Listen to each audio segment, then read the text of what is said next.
Hollow Knight Silksong contains plenty of optional and easily missed quests or wishes, bosses, rewards, secret areas, and achievements. In this guided walkthrough, we'll be hitting upon all NPC interactions and quests, bosses, and upgrades. This guide will be organized in a way so that anyone following it can get all of the game's different endings in a single playthrough, along with the speed completion achievement. In other words, we will be doing just about everything that is encompassed in a satisfying playthrough of Hollow Knight Silksong. There will be spoilers in the form of important information, and as usual, useful timestamps can be found in the video description.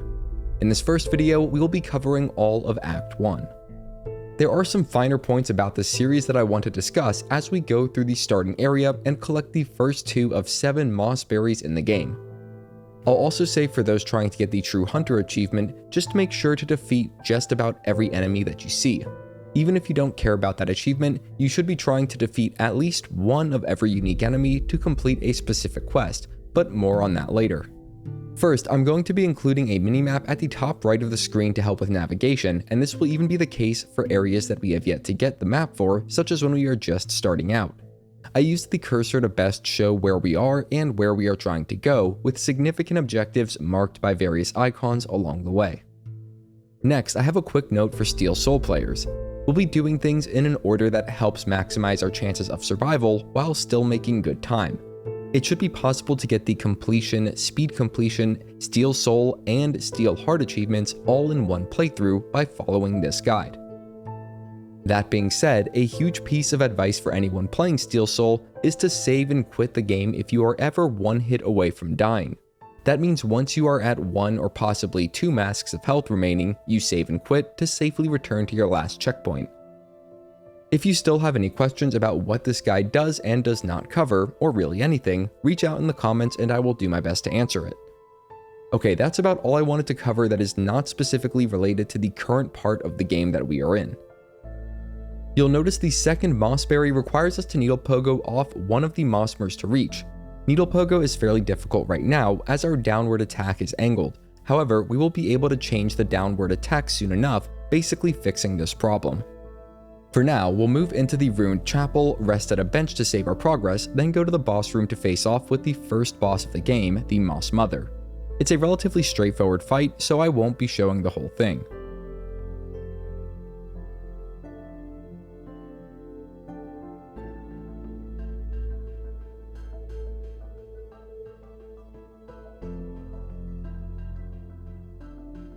After defeating it, we can move out west and up the nearby rope. A short cutscene will play out, and we will be given the Great Citadel objective by the Chapel Maid.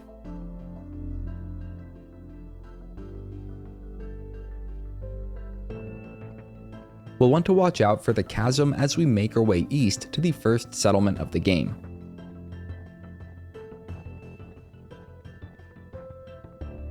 The most important NPC here is Pebb, who sells various useful items. We don't have enough rosaries to buy anything though, but we will be coming back once we do. For now, let's move through the first chamber in the Marrow, eventually reaching a chamber where multiple enemies will need to be defeated.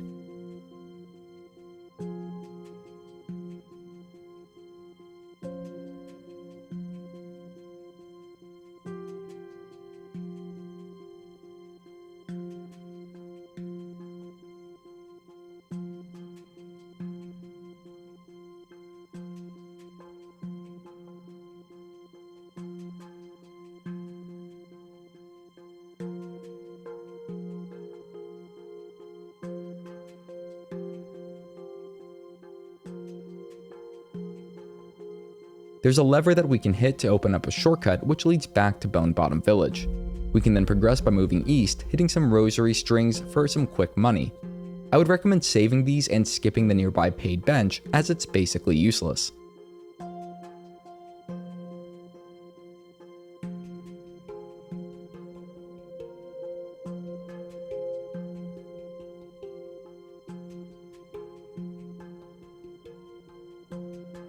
Officially entering the Marrow, we will move up and to the east, following a sign towards the first Flea Caravan location.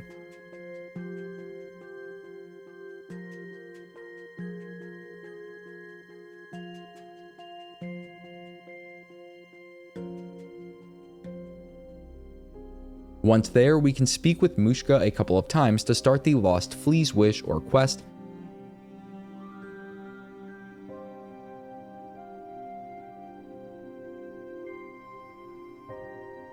And after resting at the nearby bench, we'll then move back out to the east, then go up and to the west. In the next chamber, we can drop down and move into the small western chamber to grab our first tool, the Shard Pendant. This is a yellow tool that can be equipped in a yellow tool slot at any bench.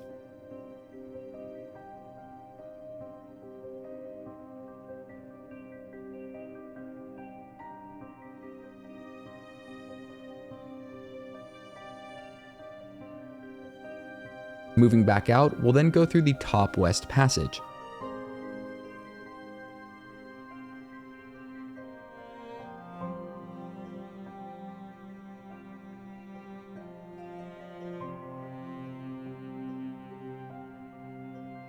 We'll need to hit a lever, collect some rosaries, then move back up and west towards the map vendor NPC, Shakra. We can also unlock a shortcut along the way. We'll discuss an early game method of farming rosaries soon, which will allow us to buy mapping supplies from Shakra. Also, there is a secret item that you can get if you hold off on buying the quill until Act 2 or 3 of the game.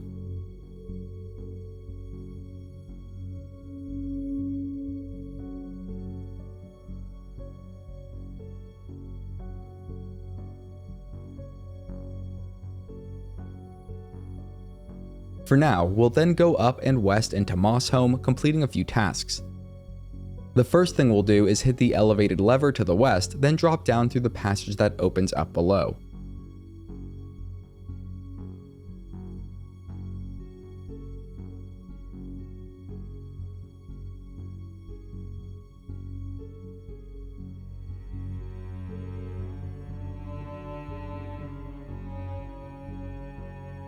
We can then go west and down to activate a lift that travels between here and the Bone Bottom settlement.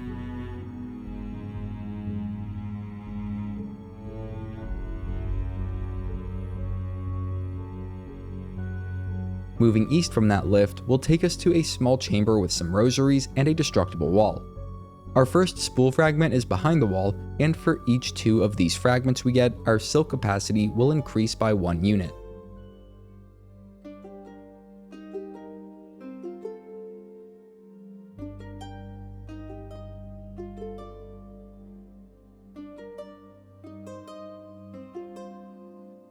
We can also activate a pressure plate here to open a passage above.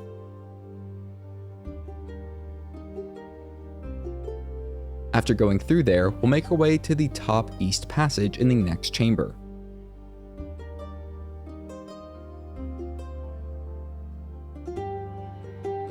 This leads back to the chamber with Shakra, but we will be in the locked room with the bench, and we can hit the nearby lever to open the gate that previously blocked it off.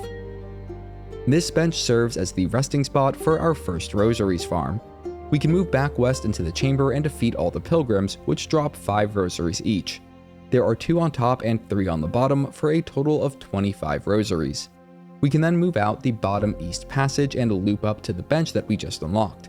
You can then repeat this process as many times as is necessary to buy early game items from Shakra. The items from Pebb can be saved until later after we reach a better spot for farming rosaries. As far as mapping supplies go, I would recommend buying them all on your first playthrough. If you are familiar with the game and don't require a map to navigate, or if the map provided in this guide is enough, then you are better off saving your rosaries for purchases that will help in combat. As mentioned before, there is a special quill that can be obtained in Act 2, and an even more special one in Act 3, but they can only be obtained if we don't buy the quill from Shakra. Also, while these quills are kind of cool, they are purely cosmetic, so it's up to you if you want to hold out for them. Once we've obtained all the items we want from Shakra, we can move up to the west back into Mosshome. This time, however, we will be moving up and through the top west passage. This will bring us to a spacious chamber, and we will work our way through it to reach the shrine where the Silkspear skill is unlocked.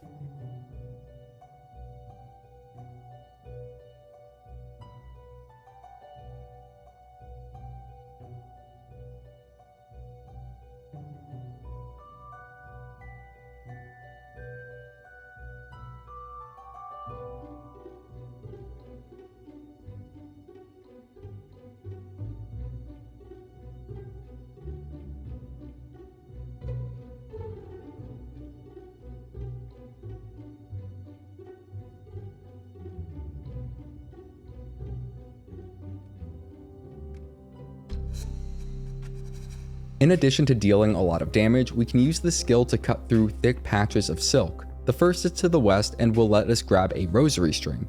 We can then move east and clear the path to the Moss Druid. Before visiting her, let's drop through the bottom east passage and go to a secret compartment for our third Mossberry.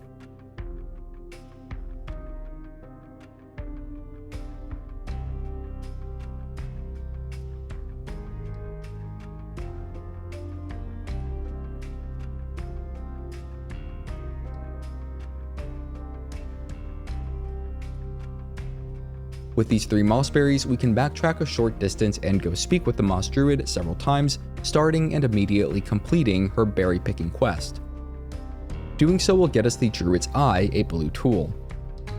Equipping this will cause us to gain 1/2 unit of silk every time we take damage, and it can be upgraded in Act 2 to double the amount. At that point, it becomes one of the best tools in the game, and it's still pretty good now. With that, we'll move back towards Shakra, but instead of dropping down into that chamber, we'll just move east towards the Bellway. There, we'll need to free and then defeat the first challenging boss of the game, the Bell Beast.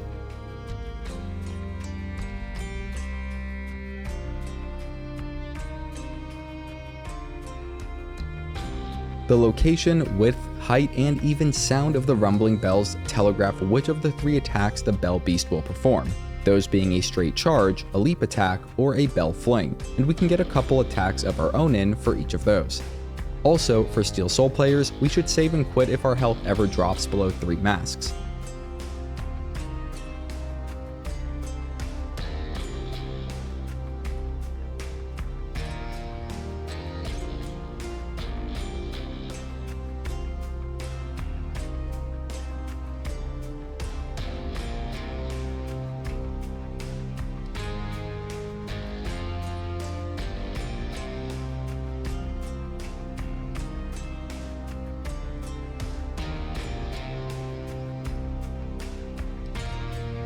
After dealing enough damage, the Bell Beast will enter phase 2 by leaving the arena briefly and causing a shower of damaging bells.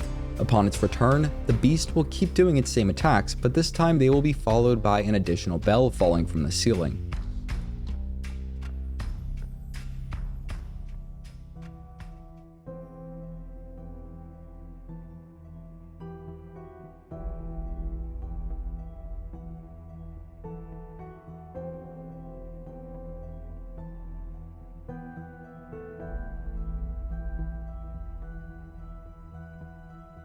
Once the Bell Beast is defeated, we can jump up and grab the nearby silk heart, which allows us to automatically regenerate our first unit of silk. We will then need to complete a small platforming section before proceeding.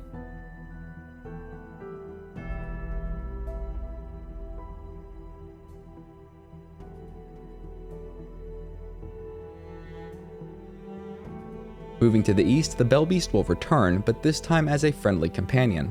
It provides a fast travel service, ferrying us between any unlocked Bellway stations. At this point, we only have the Bellways in the Marrow and Bone Bottom unlocked. Further to the east is the first Bellshrine. There are 5 of these to be activated in Act 1, and all must be activated to unlock one of the major final bosses, but more on that later. After activating it and resting at the bench, we'll then continue moving east through several long horizontal chambers and can open a shortcut along the way.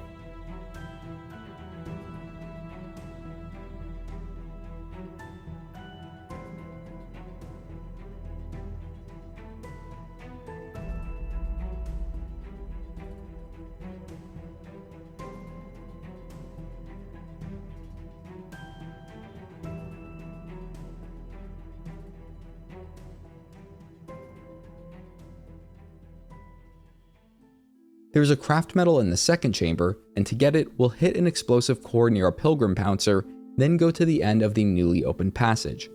There is a series of explosive cores at the end of it, which we will want to hit and then get clear of. Once all of those explosions are done, we can go hit the node until the Craftmetal drops out. There are 8 tools in the game that require Craftmetal to construct, and fortunately, there are just that many Craftmetal to be found throughout the world. With that obtained, we'll continue moving east until a sign directs us down into the Jailhouse of Bone Bottom.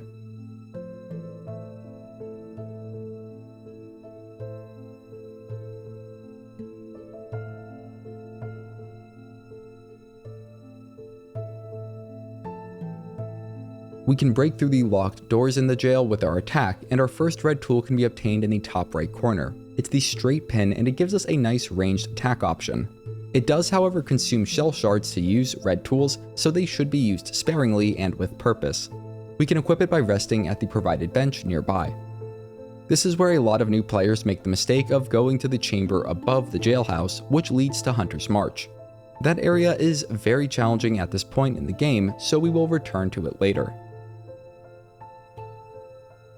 For now, we'll move out of the jailhouse and then go through the bottom east passage, and we'll want to watch our step as we move east into deep docks.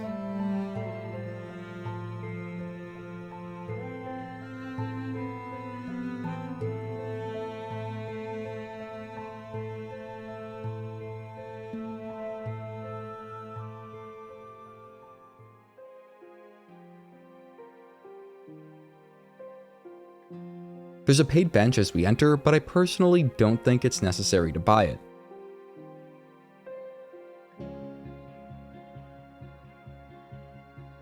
Shakra can be found in the first major chamber of Deep Docks, just east of the Bellway station.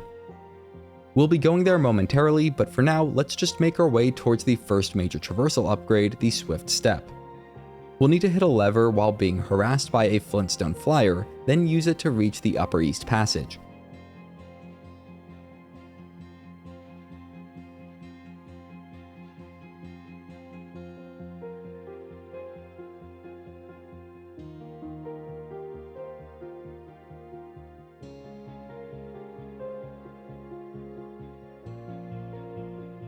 The long horizontal chamber that follows has many hot surfaces, and we can follow the cues given by the hardbone hoppers and hop across these surfaces to avoid being burned.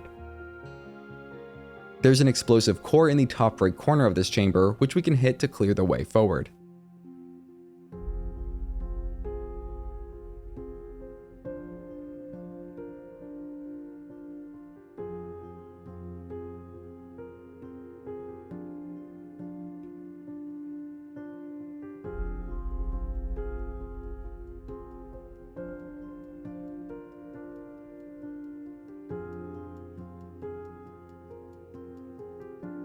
Again, there's another paid bench nearby that I only think is worth getting if you really struggle to clear the upcoming challenge. Moving past the scars and up through the top east passage, we will then go into the arena to the west, where several waves of lesser scars will need to be defeated.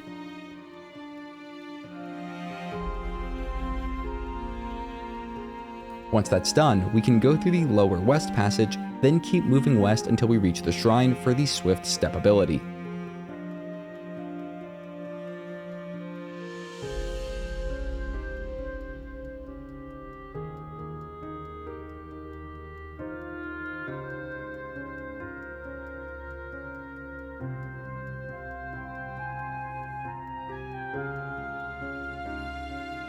We can tap the input to dash or dodge even in mid-air, and hold the input to sprint.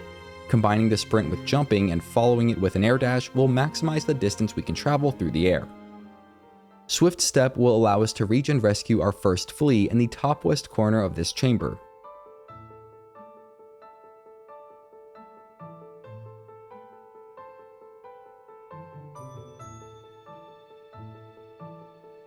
We can then move through the western passage and down a series of lifts to get back towards the Deep Docks Bellway.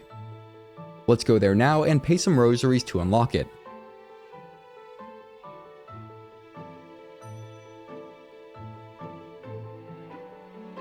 While we're here, we may as well break a destructible wall to the west, then go through a short platforming section to rescue our second flea.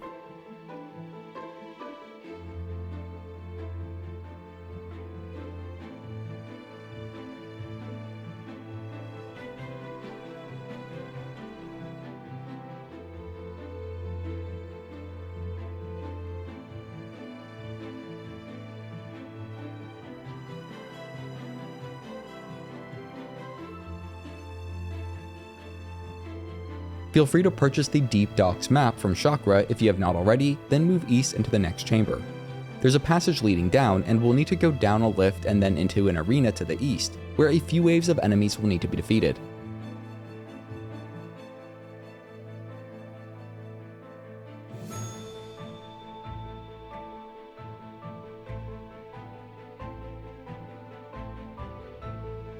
After doing this, we can go up a newly available path to unlock the Forge Daughter vendor and a nearby bench.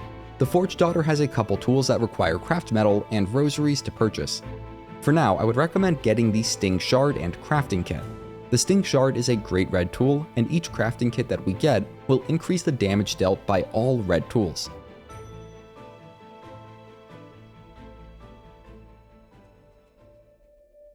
After resting at the nearby bench, we can move down the lift once more, but this time go out to the west.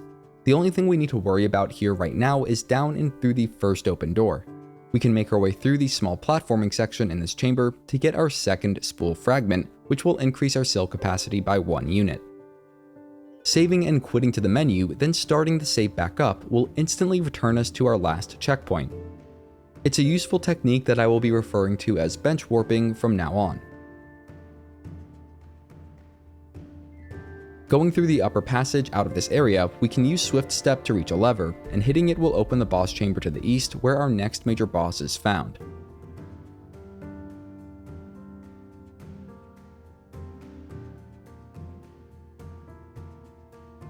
Lace is a very fun opponent to fight in my opinion, and most of her attacks only deal a single mask of damage. The main one to look out for initially is her parry. If struck during the parry window, she will follow it by performing a rapid stab attack, which deals 2 masks of damage. We can avoid this by either dashing away or by jumping over it. We should also watch out for her telegraphed air attack, which covers a large circular area. She starts performing this attack after taking significant damage, and it also takes off 2 masks of health.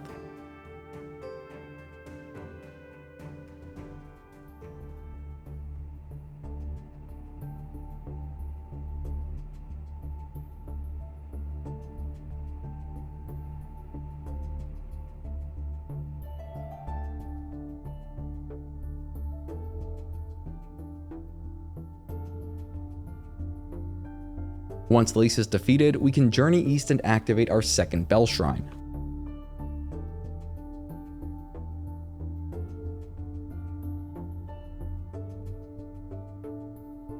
Moving beyond that will bring us to Far Fields, and our first destination here is the Bellway station. We'll need to perform some tricky maneuvers with the Swift Step in order to reach the Upper East Passage in the first chamber with enemies. Only by going through this passage can we currently reach the Bellway station for Far Fields.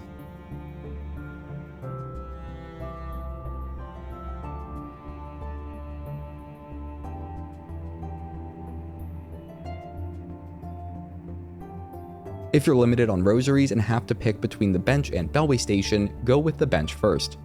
Having that will allow us to go farm the greater scar enemies in the chamber we just went through for rosaries, and then bench warp back for a quick reset. I recommend following the approach that I use for the scars, mainly relating to how I use the Silkspear ability, as it minimizes the difficulty of defeating them. We're almost to Greymoor, where a much better Rosaries Farm is, so for now, just get enough rosaries to unlock the Bellway and bench, and maybe buy the Far Fields map from Shakra. She's located in the chamber just beneath the Far Fields Bellway station.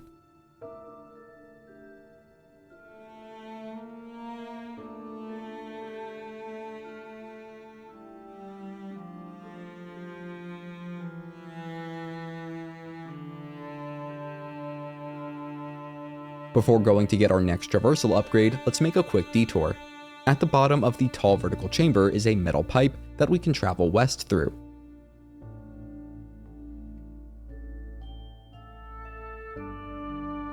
We can then clamber up into a hidden chamber above the pipe where the Warding Bell tool is found.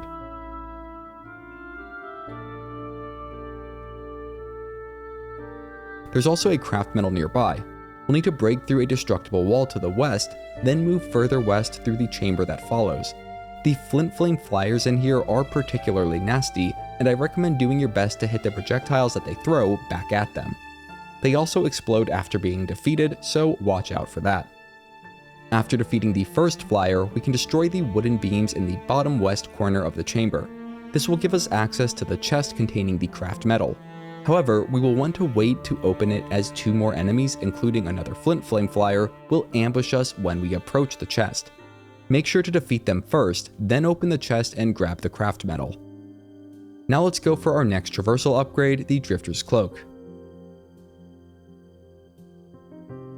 Benchwarping back to the Farfield's Bellway, we'll then move out and go down through the bottom east passage in the tall vertical chamber. Going along this path will take us to the Seamstress Hut, where we can start the Flexile Spines quest.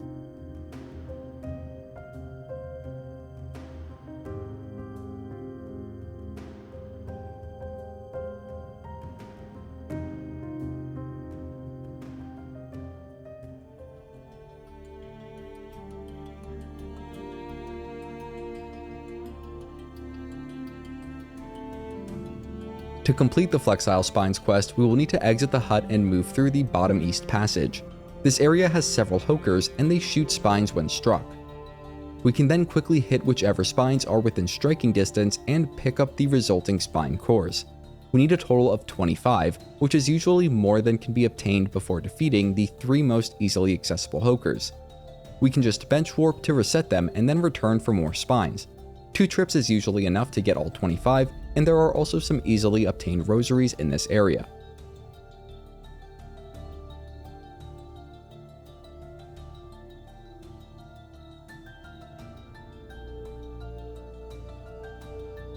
Once we have all 25 spine cores, we'll return to the Seamstress and speak with her to unlock the Drifter's Cloak, which allows us to float by holding down the jump input while in midair. We can also use it to ride the various airstreams in far fields up to new heights. Exiting out of the hut, we will unlock a series of nearby airstreams and use them to reach the top west passage. This will bring us to a small platforming challenge, again involving airstreams, which has our first mask shard as a reward at the end.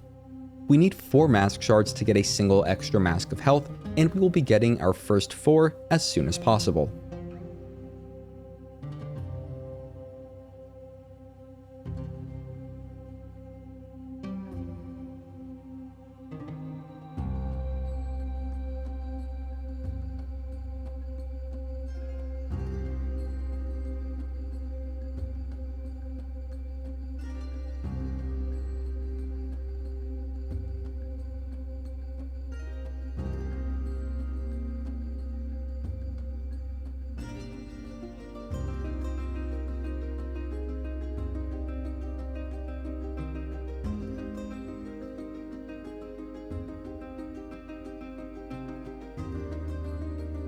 Moving back out into the previous chamber, we should heal up if needed, then make our way out the bottom west passage.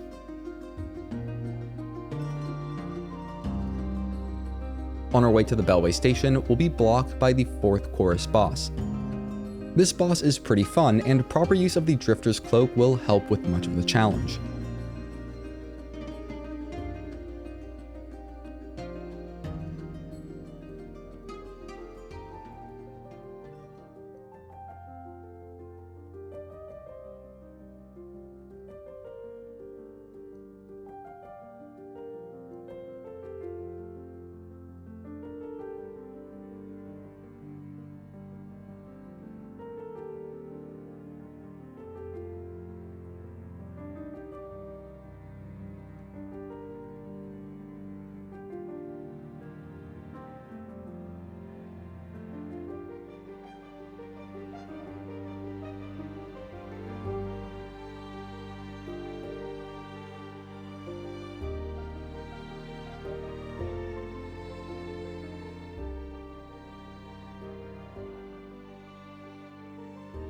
Once the 4th chorus is damaged enough, 2 airstreams will appear on either side of it, and we can ride up them to hit the 2 explosive cores above its head. This will drop a boulder on it, resulting in instant victory. With that, we'll be free to keep moving west out of here and ride the airstreams back up to the Farfield's Bellway, where we should rest to set our checkpoint.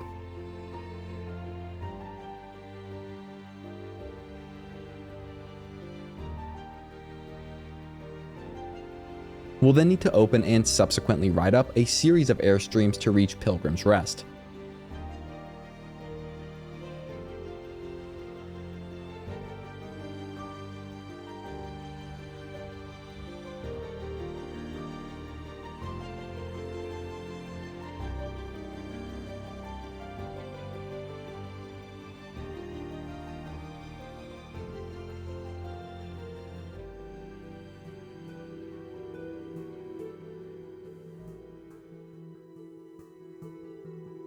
There's a vendor there, Mort, inside the structure. He sells various useful items, including a memory locket. If you want to get all EVA upgrades as soon as possible, then do not use memory lockets on the Hunter's Crest, at least for now. This will make more sense later on in this guide. Also, we can hit the mechanism that closes the door on Pilgrim's Rest and break it to prevent it from locking us back out. But doing this may result in Mort's untimely demise, so I'm not going to be doing that.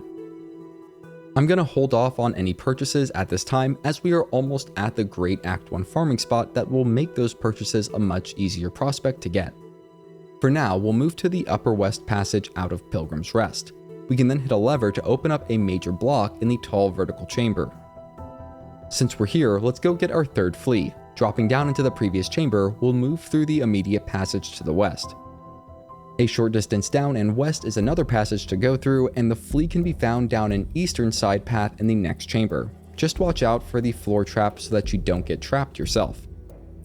With the flea rescued, we can bench warp back to our last checkpoint and continue ascending up the tall vertical passage.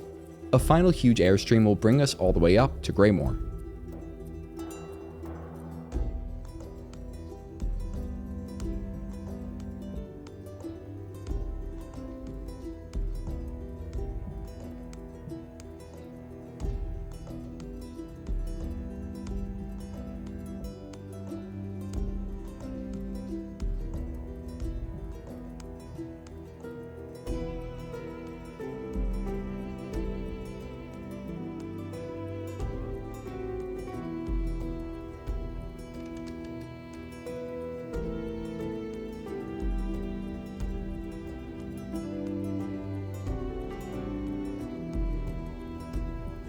We can go a short distance east to find Shakra if we want to purchase the Greymoor map.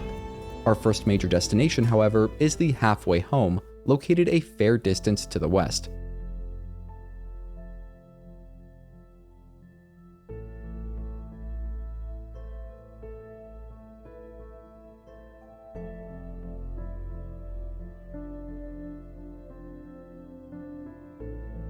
Halfway home has a nice bench to rest at, and we can speak with New in the loft above to start the Bugs of Farloom quest.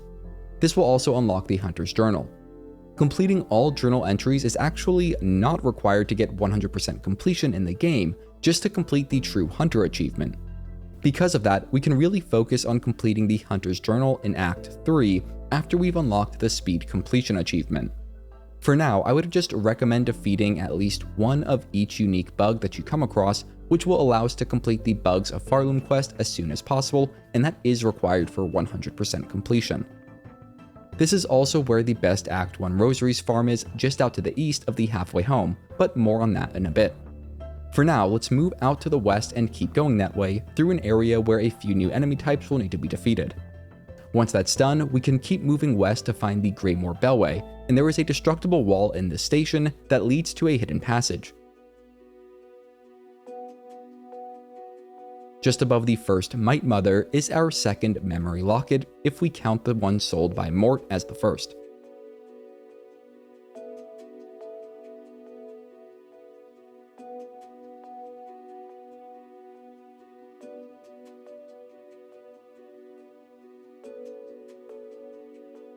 Moving back out of the Bellway, we'll then continue west and ascend a tower structure.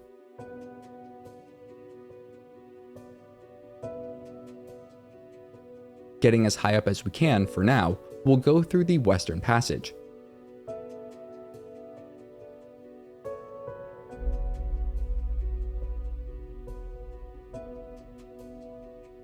We'll then need to wind our way down through the area that follows, with our ultimate destination being the Chapel of the Reaper, located in an alcove along the west wall.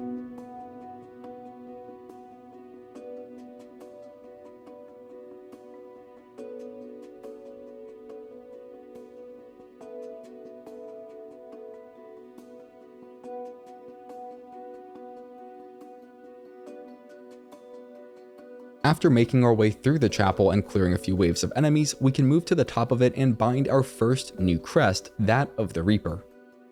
This crest has a really large sweeping downward attack, making it pretty great for needle pogo challenges. There is, however, one other crest that you might like better, and I know I do. Before we go get it, let's move out of the chapel and open a shortcut to the east, then move back towards the halfway home. If we were to keep moving west instead of east, we would eventually reach the outskirts of Bellheart, where the Moorwing Boss normally shows up to give us a really hard time. There is a way to skip that very challenging boss for now, but we'll talk about that later. For now, let's go farm some rosaries and clear out some vendors.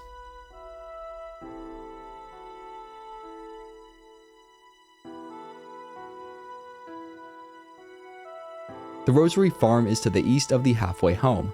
In the first chamber, there are 3 easily reached Pilgrim-type bugs, and to defeat them quickly, we'll get up to 3 units of silk, then dash strike the first enemy, use Silkspear, wait for the first unit of silk to automatically regenerate, then strike the remaining Pilgrim guide 2 times to defeat it, and get back up to 3 units of silk. We'll then run back to the bench, rinse, and repeat. 29 rosaries are obtained each time we do this, and it can be done quickly and safely, making it the best way to farm rosaries in Act 1. I got up to around 2,200 rosaries in about 15 minutes, and it was enough to buy out all items from Mort in Pilgrim's Rest, the Forge Daughter in Deep Docks, and Pebb in Bone Bottom. This includes our second Mask Shard and first Simple Key from Pebb, which we are going to use here soon.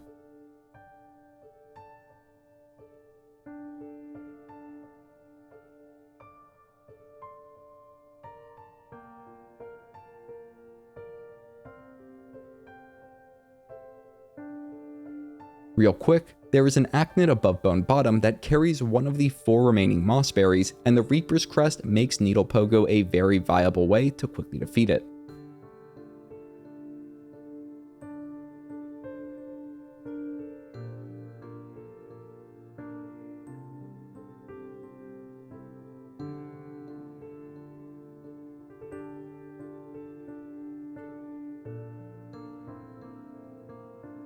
Now let's go get our third Mask Shard and another great crest, that of the Wanderer. We can ride the lift near the Bone Bottom settlement up, then cross the chasm to the west by using our Swift Step and Drifter's Cloak.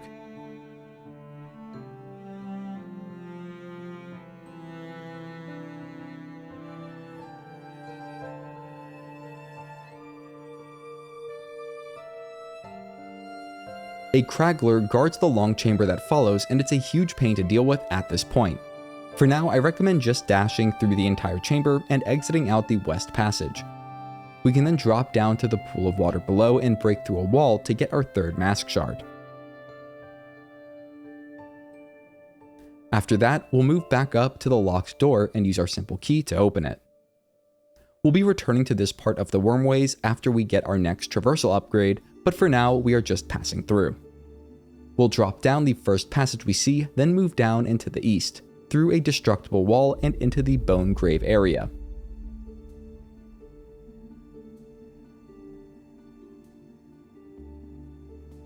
Destroying the vines to the east will open a shortcut up that leads back to the Bone Bottom settlement.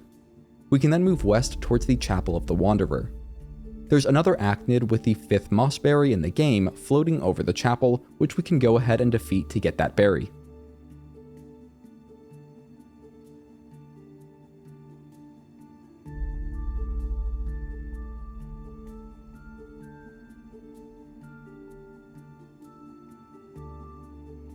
We'll then enter and carefully move through the Chapel of the Wanderer, watching out for various traps.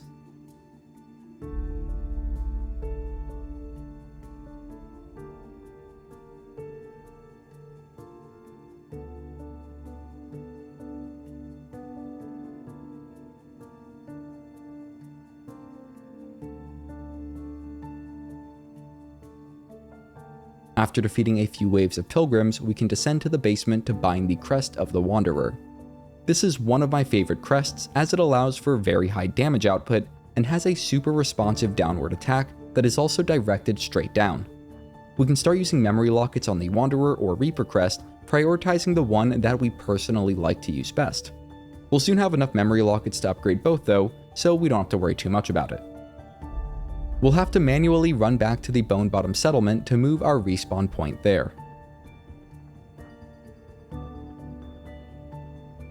Once back, we should visit the Wishboard and do whatever donation quests that we can, and also take the other available quests. The one that we will want to do for now is the Volatile Flintbeetles quest, which will get us our 3rd memory locket.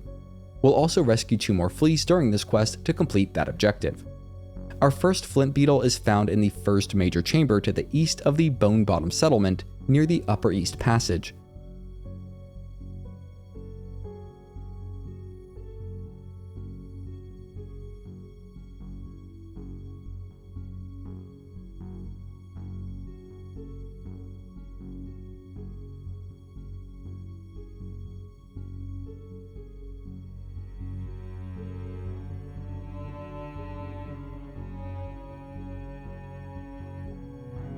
After picking up our first flint gem, we can move up through the nearby passage and then make a quick trip to the Moss Druid to turn in our 2 extra Mossberries, with each of them giving us a nice chunk of rosaries.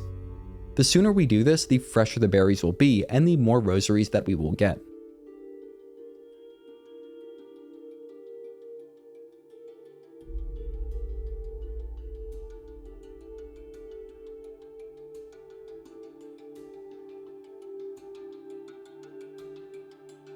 We'll next make our way to the Marrow Bellway and head east from there. After exiting from the Marrow Bellshrine, we'll go up the top passage into a new area. The second flint beetle is located in the top right corner at the end of a short platforming section, and it would be wise to defeat any other enemies that are chasing us before we engage it.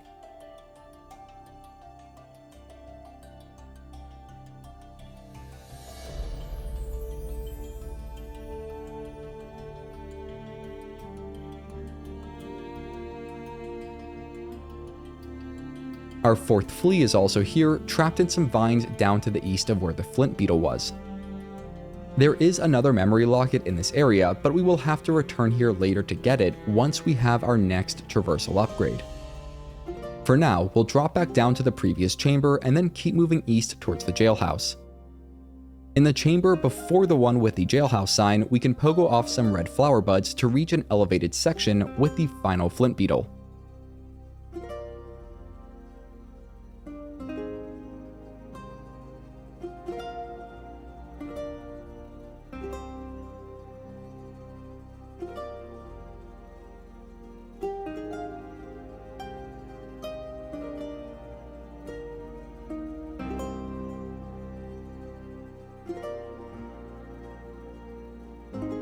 We'll return to the Bone Bottom settlement soon enough, but for now, let's move out east and hit the lever above to open a shortcut, then go rest at the jailhouse bench.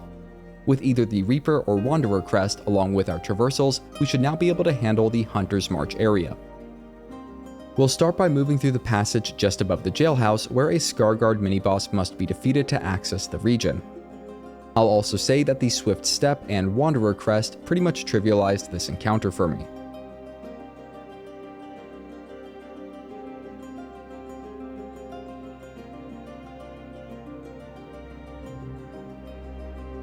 Our 5th and final flea to complete the first step of the Flea Caravan questline is found in the first chamber after the Scarguard, at the top of a short platforming section. Even so, if we can go further and handle the upcoming challenge to get to the end of Hunter's March, there are a couple of very useful items to get as a reward. Just make sure to have 400 rosaries before making your way through, as that is how many that we will need.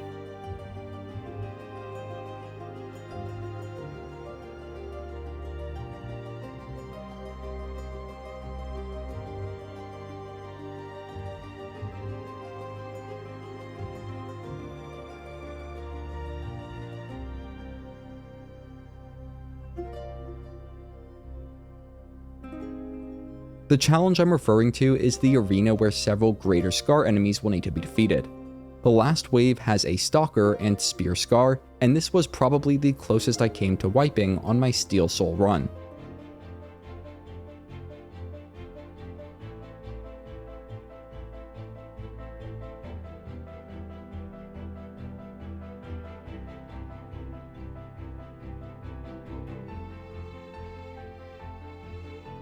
I had to very carefully defeat the Scarlet in the next chamber and hit the free silk webs to heal up before proceeding.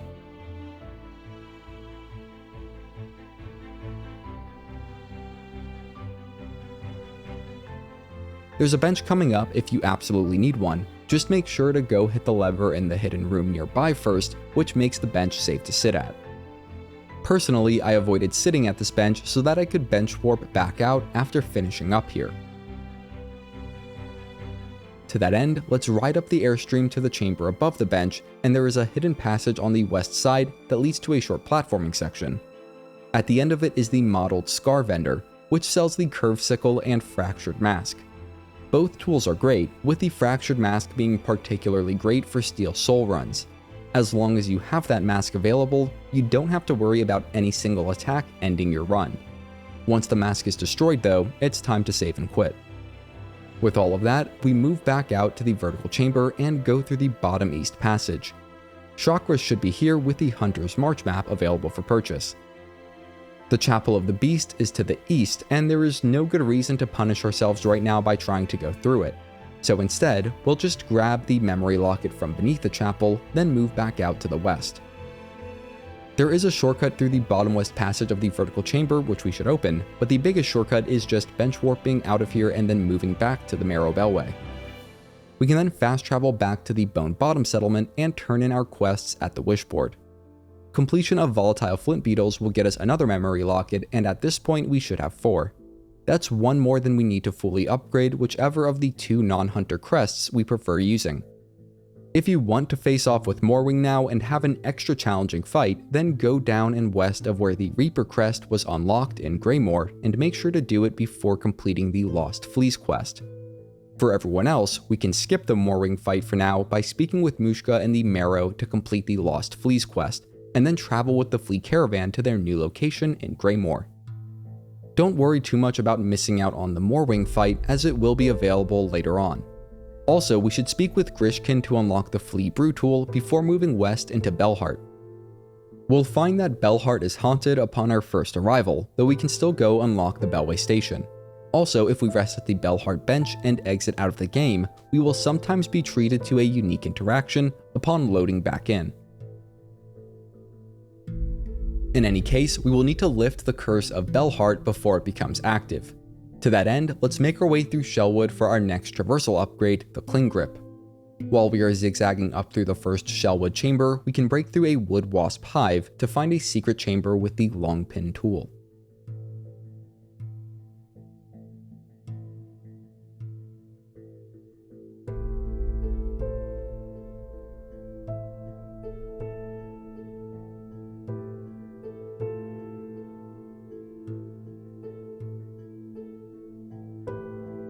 We'll then move through the Upper West Passage and clear an arena of several enemies.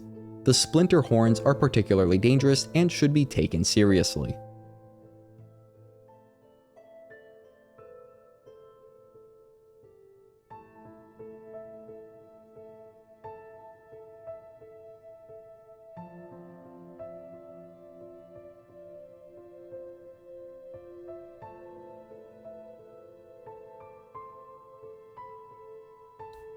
The paid bench above is definitely worth unlocking to rest at before moving out the West Passage.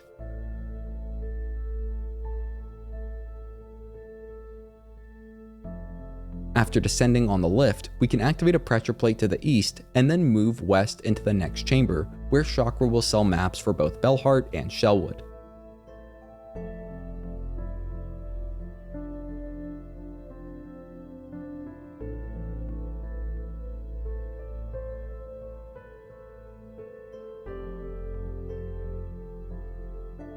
Moving on, we'll platform our way up and then down to Flea number 6.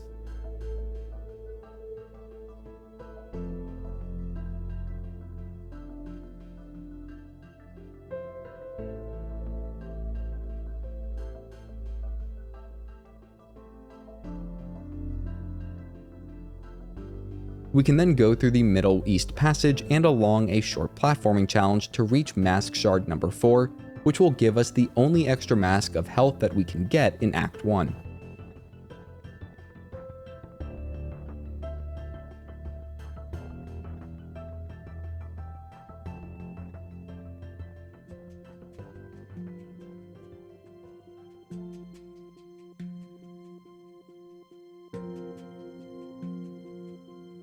This will also cause several fascia enemies to enter the platforming challenge, so either deal with that or just bench warp to the last bench and then make your way back to just outside of this chamber. We'll then go through the upper east passage and move through a couple of chambers.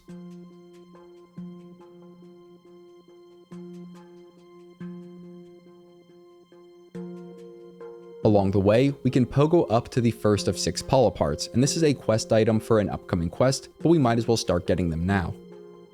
After that, we'll continue east, activate another lift, grab a free rosary string, then return to the bench we paid for.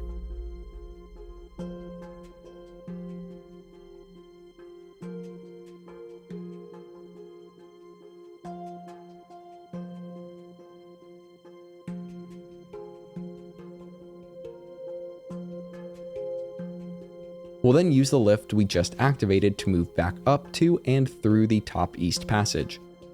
This path will take us to the next major boss, Sister Splinter, which we will need to defeat before getting the Cling Grip upgrade.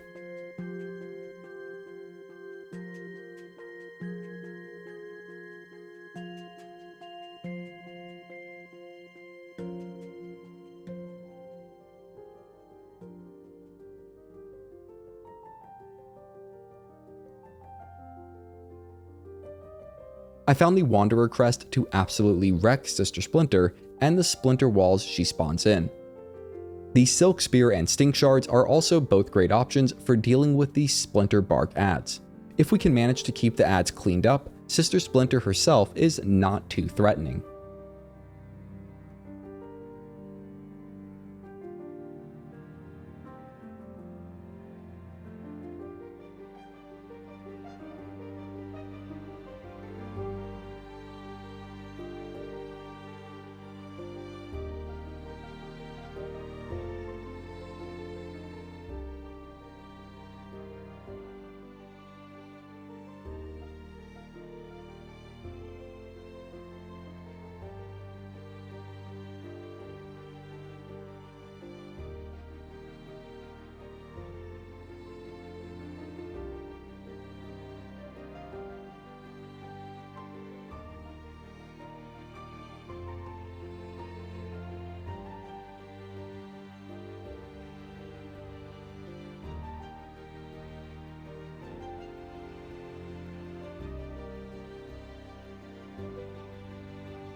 Once she is defeated, we can move out west and through a series of platforming sections to reach the shrine with the Cling Grip ability. There's also the second Pollip heart that we can grab along the way.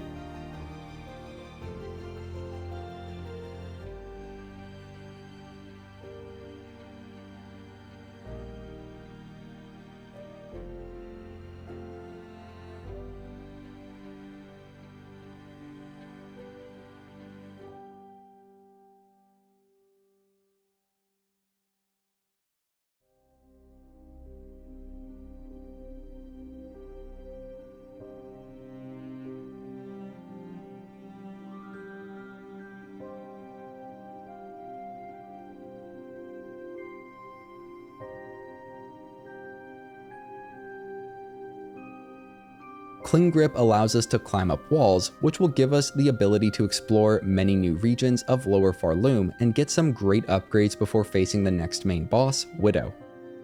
Let's make our way back east towards the last bench that we rested at, grabbing our third Pollip heart along the way.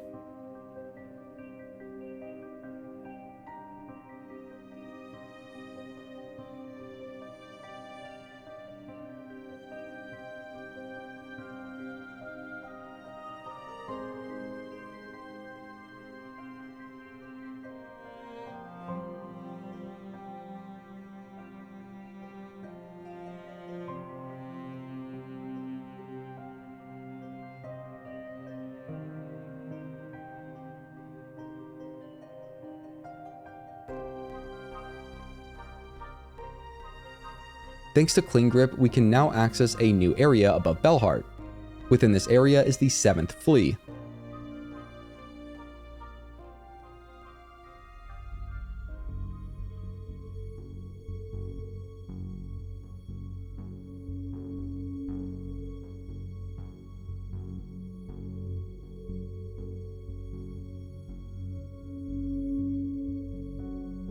We'll also unlock a shortcut to the next main boss, but we'll hold off on fighting it at this time. For now, we'll move back towards our last bench and grab the 4th Pollip heart along the way.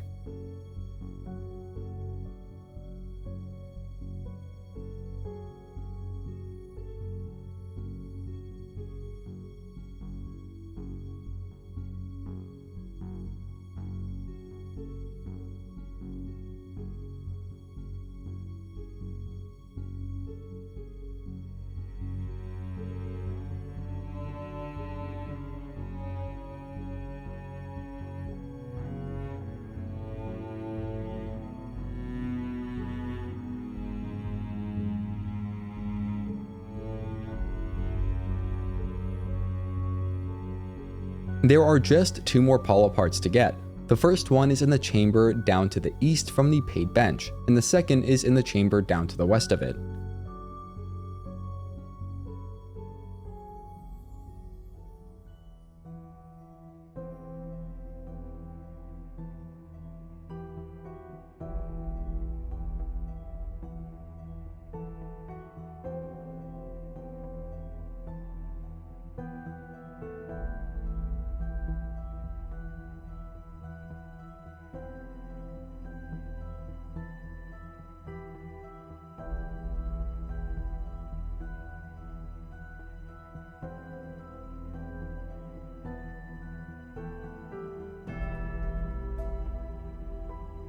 Now that we have all 6 Pollip hearts, let's go to the hut of Greyroot, located in an alcove on the upper west side of our current chamber. Speaking with Greyroot several times, we'll start and then complete the Rite of the Pollip quest, and after the ritual is complete, we can speak with Greyroot again to get the Pollip pouch tool.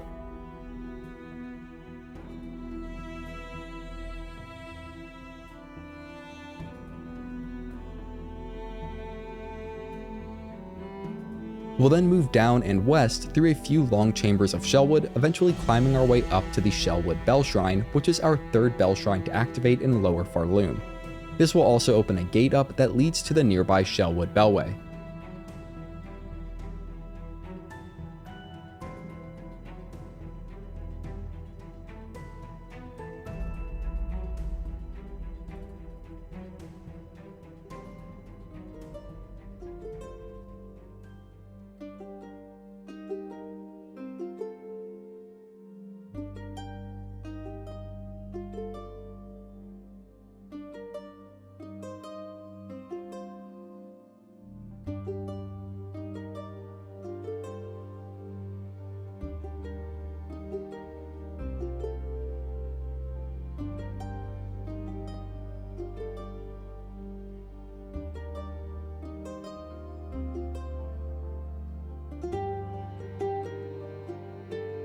Now let's go to and through the blasted steps to reach that area's Bellway station. There are a few key upgrades that we'll want to get near it.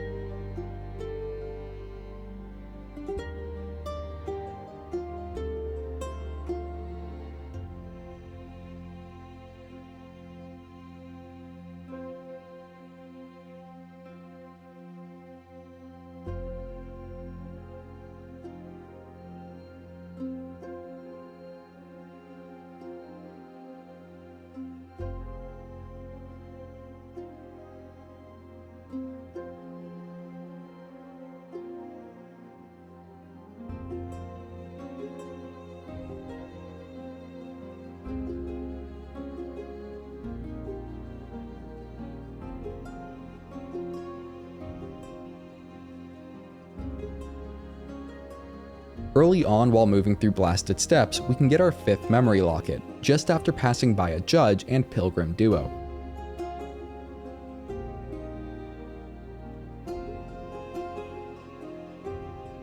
Passing through a short chamber to the east will then bring us to where Shakra is located. There's also a hidden area above and east of Shakra where a Steel Soul exclusive NPC can be found. I'll cover that near the end of this video, but Steel Soul players can go there now before continuing towards the Blasted Steps Bellway.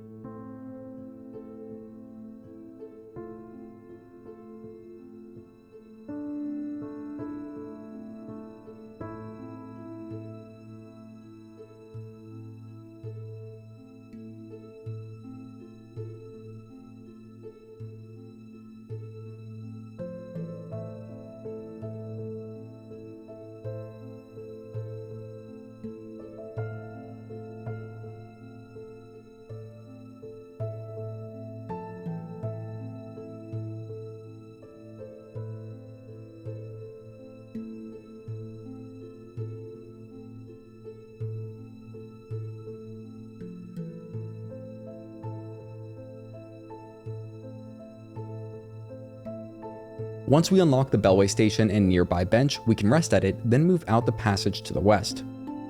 Climbing our way up to the top of this tall vertical chamber will get us our 8th flea. We can also break through a wall and enter a hidden chamber, and dropping down here and quickly using Silkspear will allow us to add the Squirm to our Hunter's Journal. There's also a beast shard that we can grab nearby before leaving.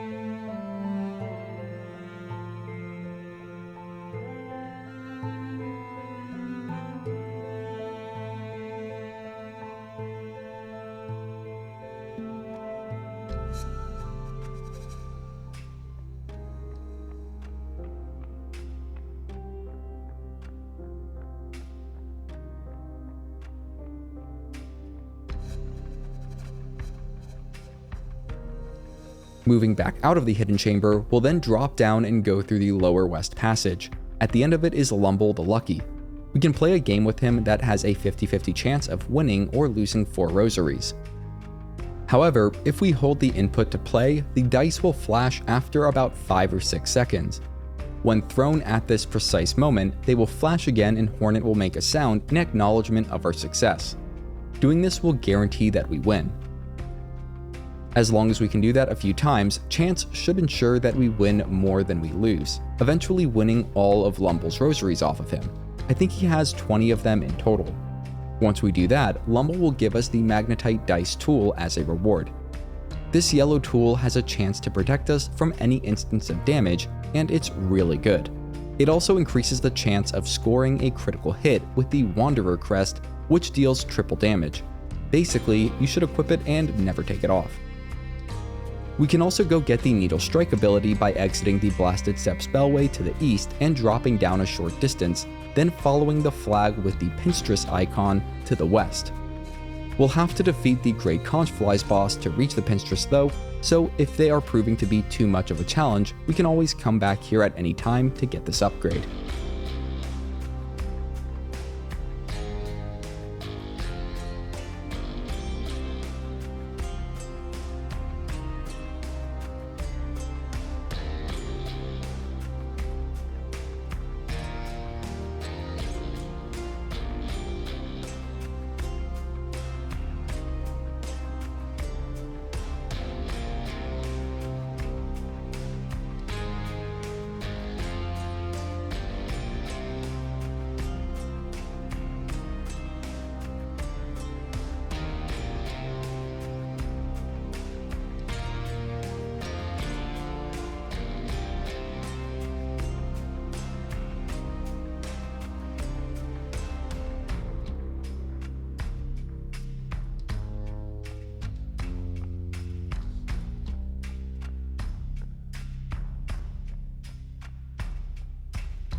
Once the Conchflies are defeated, we'll move through a short platforming section to the west to reach the Pinstress hut. If we don't rest at the bench, then we can just speak with the Pinstress and train to get the Needle Strike or charged attack, and then bench warp back to the Blasted Steps Bellway.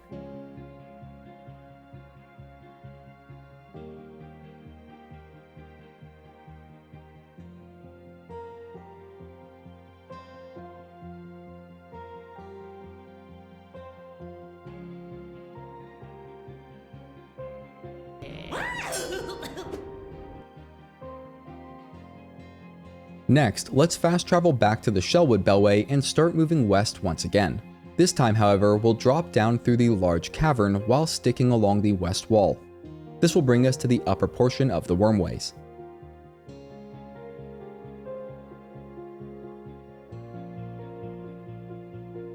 There are a couple of things to get while moving down and west, including the Deadbug's Purse, which is replaced by the Shell Satchel in Steel Soul mode.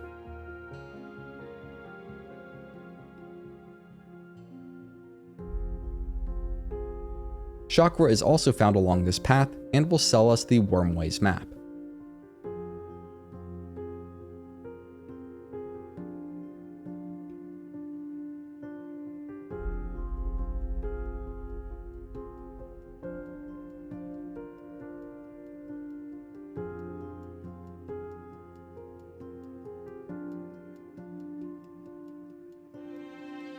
Dropping down into the main vertical chamber of the Wormways, we can then break a wall along the east side to reveal a secret chamber where our 9th flea is being held hostage by an Arachnid.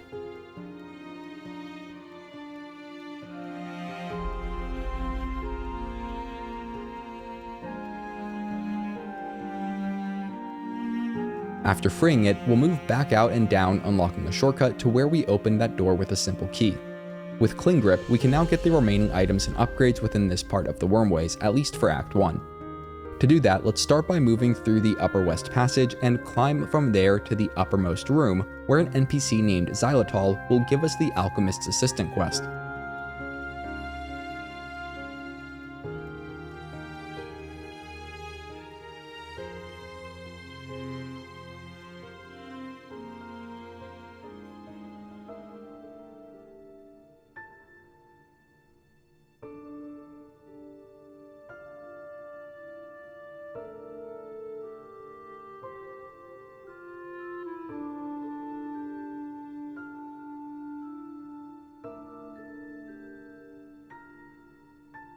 We'll then need to equip the Needle Vial tool and use it to collect 3 samples of Plasmium found throughout the Wormways below. The first one is located down into the west of Xylitol.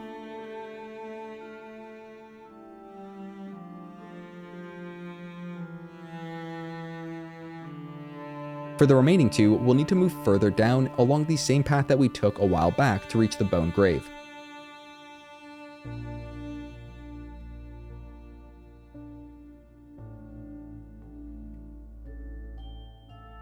Just above the entrance to the Bone Grave, down a path to the east, we'll find the second Plasmium sample.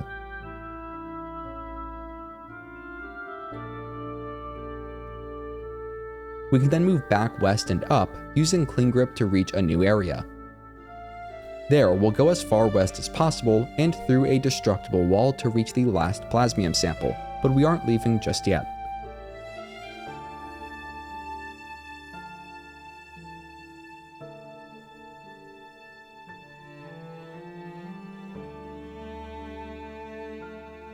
First, there's another destructible wall and secret chamber where we can see what happened to Xylitol's last assistant.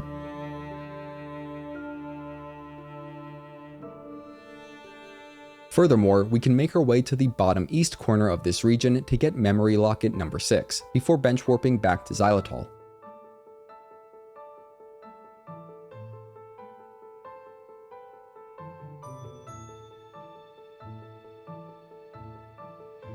We should now be able to fully unlock all tool slots in both the Reaper and Wanderer Crest, though we still can't access the Eva upgrades, but we are almost there. In the meantime, we can complete the Alchemist's Assistant quest to get the Plasmium Vial tool, which will be a main component of a powerful late game build. We should go up and to the east of Xylitol to unlock a shortcut to the main vertical chamber of the Wormways, then move back towards the Bone Bottom settlement. When dropping down the large chasm, we can float down into the west to get a Weaver effigy relic, and we will have something to do with it soon enough.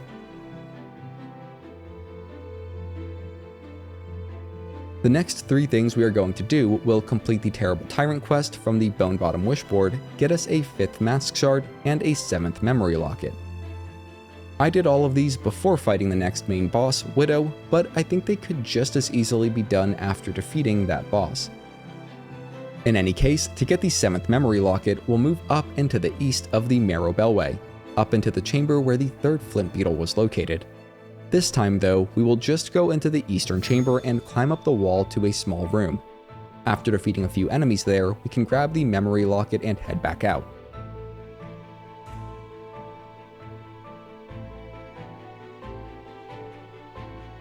From the Marrow jailhouse, we will move out and down, then along the upper segment of the chamber leading to Deep Docks. A corrupted Pebb can be found along the way, and they will drop a fair sum of rosaries when defeated. At the end of this path, we'll enter a small chamber where several waves of Deep Dock enemies must be defeated.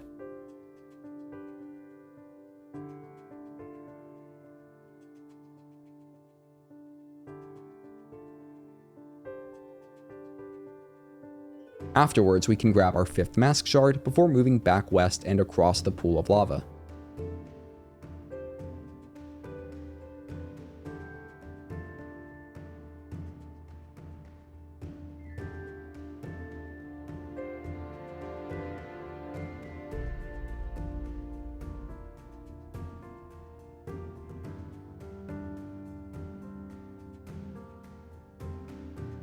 There's a moving platform that we can activate in the next chamber, but we'll actually need to wall climb our way up and through the passage above us, then go through a tunnel system to reach the Skull Tyrant boss. Be sure to open a shortcut back towards the Marrow Bellway before going to fight the Skull Tyrant.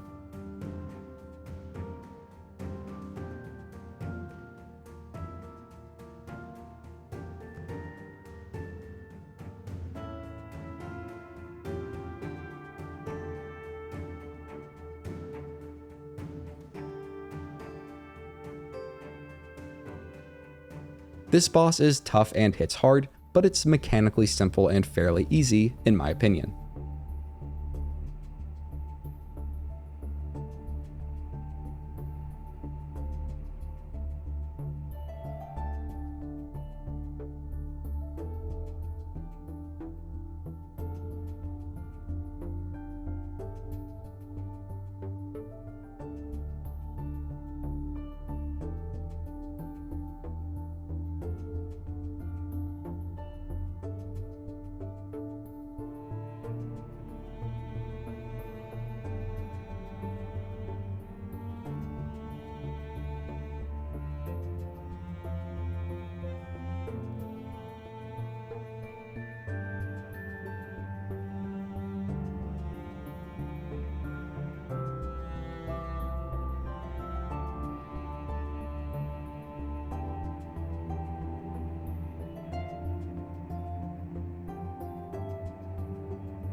After defeating it, be sure to grab the crown fragment, then make your way back to the nearest Bellway station. We can then go to either the Shellwood or Bellheart Bellway station and make our way back to the bench that we used for the Sister Splinter boss fight. We'll make use of that shortcut that we opened up a while back and go back to the region just above Bellheart. There, we'll drop down to an arena with the Widow boss.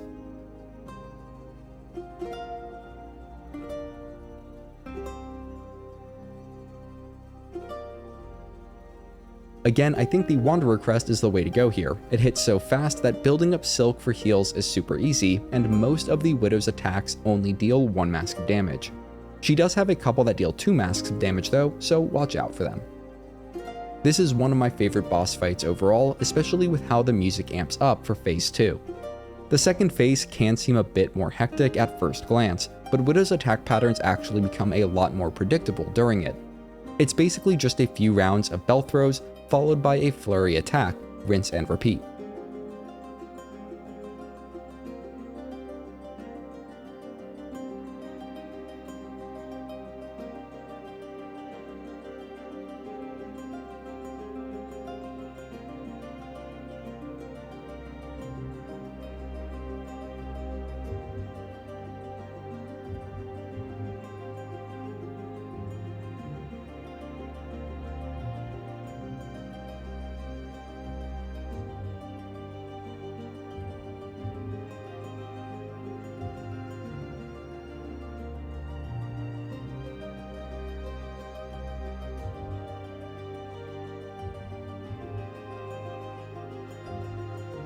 Once Widow is defeated, we can bind her Needle and ability, the last major traversal upgrade of Act 1. We'll then need to complete a somewhat lengthy platforming section before moving on. Technically, there's nothing stopping us from going straight to Act 2 at this point. There is, however, a whole lot more that we can do to get stronger beforehand, which is what most of this remaining video will focus on.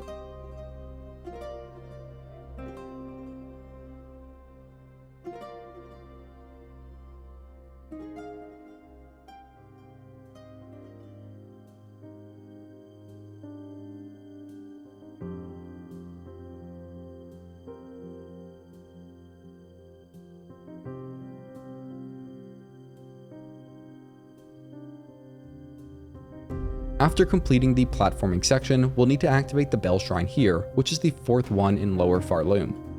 We can then go visit Bellheart, which should now be curse-free, and the absolute first thing we'll want to do is visit Pinmaster Pliny for a free needle upgrade, which will significantly increase the damage it deals.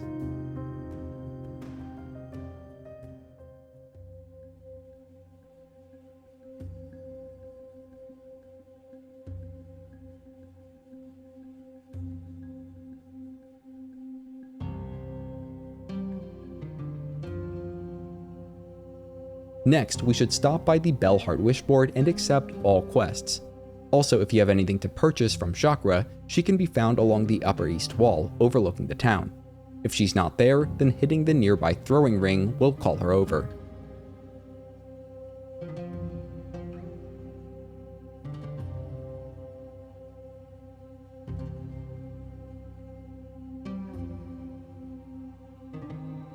The least important quest we have from here is Silver Bells.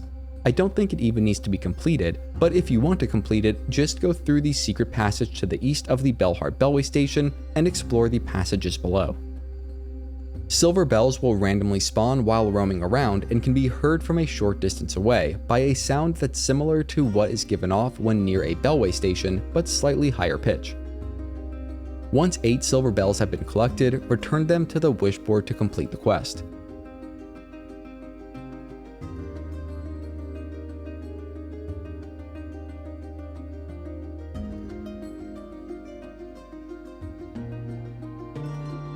The My Missing Courier quest is definitely more important. To complete it, we'll move west from the Shellwood Bellway and drop down into the large chasm. Staying along the west wall, we will eventually find Courier Tip being harassed by 2 Carronets. We just need to defeat them, then speak with Tip to complete the quest.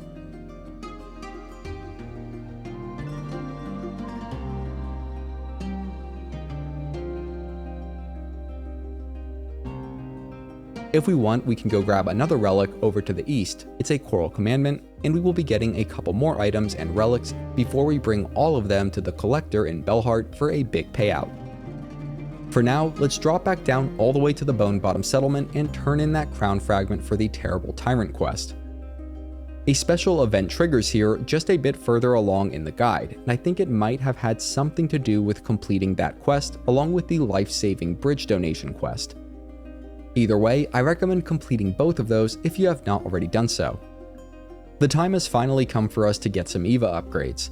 For that, we'll need to move to the entrance of Weave Nest Atla, which is located along the east wall of Moss Grotto, aka the Starter Zone. Playing our needle in there will open the door to the Weave Nest, and we can move to the eastmost room to turn the power back on. There's a map station where we can get a free map for this area, then take the now active lift down to the lower level. We can then rest at a bench over to the west.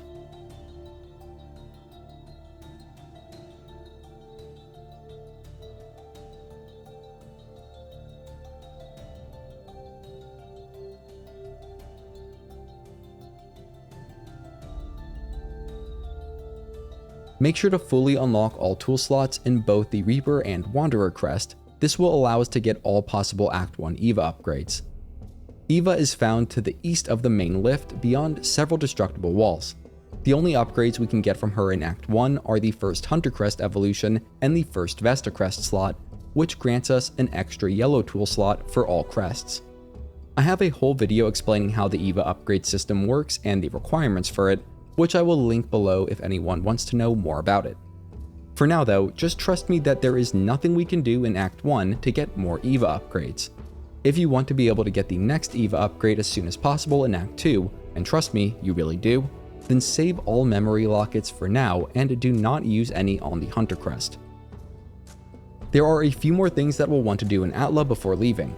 First, we'll climb up the wall to the east of the lift and make our way along the passage to the west and into a hidden area. Just beyond 2 Marrow Malls is our third Spool Fragment. Going back out of here, we can then climb up the elevator shaft and go through a secret passage to the east.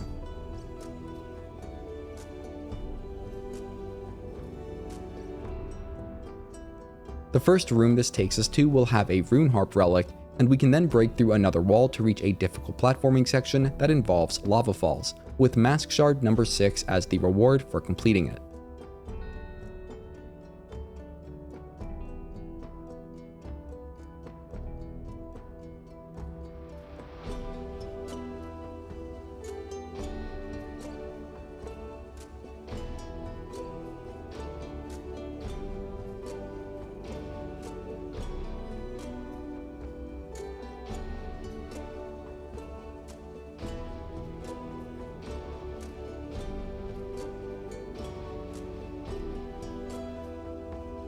I'll say in advance to be very careful with this upcoming part involving Mossberry number 6.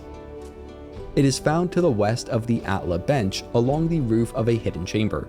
This Mossberry can definitely fall into the spike pit below, and it will be destroyed upon contact. As far as I know, it's gone for good at that point.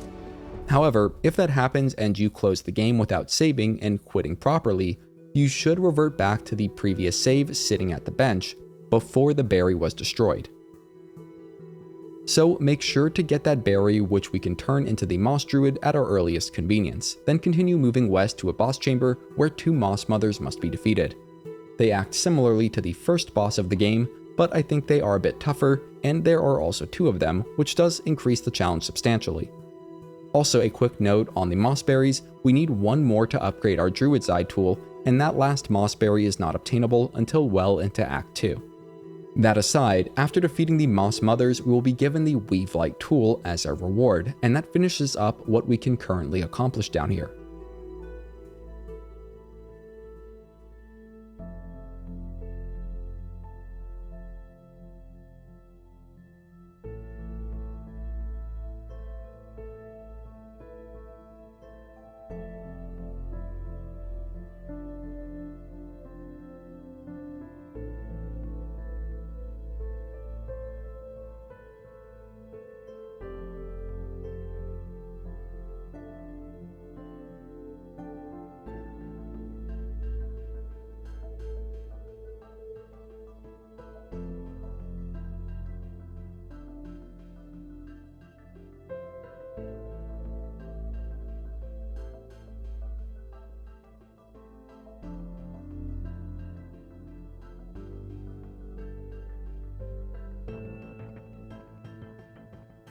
We'll then have to manually make our way back to the Bone Bottom Bellway station, and for me, with the life-saving bridge in place, that meant taking the long way around through the ruined chapel.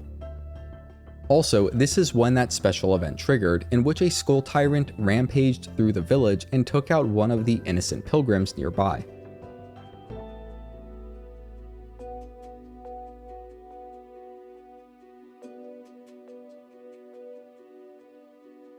After enacting our vengeance on the tyrant, we can then fast travel away and back again, then go to the pit where the life-saving bridge was built.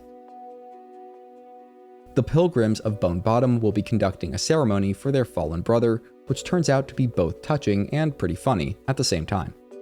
We can play our needle in here for the song that they all sing in honor of the pilgrim that was lost. Next, let's go back to the Farfield's Bellway to explore a second weave nest, and also rescue our 10th flea. There is a secret path to the east of the Bellway station that we will need to go through and open up for the 10th flea. As a bonus, it's a very quick way to get back to the seamstress hut. That's good for us, as we will need to move back into the chamber with the Hokers and go all the way along the bottom east level, hitting explosive cores where needed to open the way forward.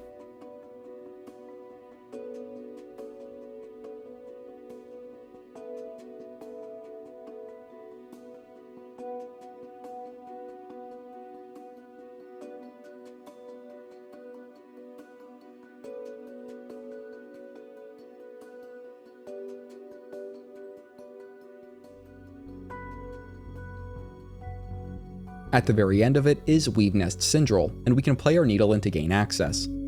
Just beyond the bench is a series of sensor plates that detects our speed. We'll need to sprint along all of them to get the first item here, the Silk Speed Anklets tool. I love this tool despite the fact that it consumes silk to make us run faster. Also, if we equip the anklets and the Flea Brew tool, we can then use the brew to go super fast. Running along these sensors while in this state will max them out and open a passage to a secret area below. Down there, we'll find a Rune Harp relic, some lore stuff, and a view of the wasteland to the east.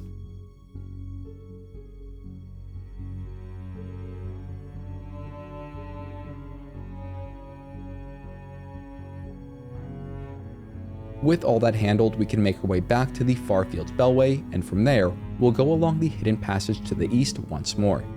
This time, however, we'll pass over the airstream that leads down to the seamstress hut and go further east. This is probably the hardest platforming section we've tackled up to this point.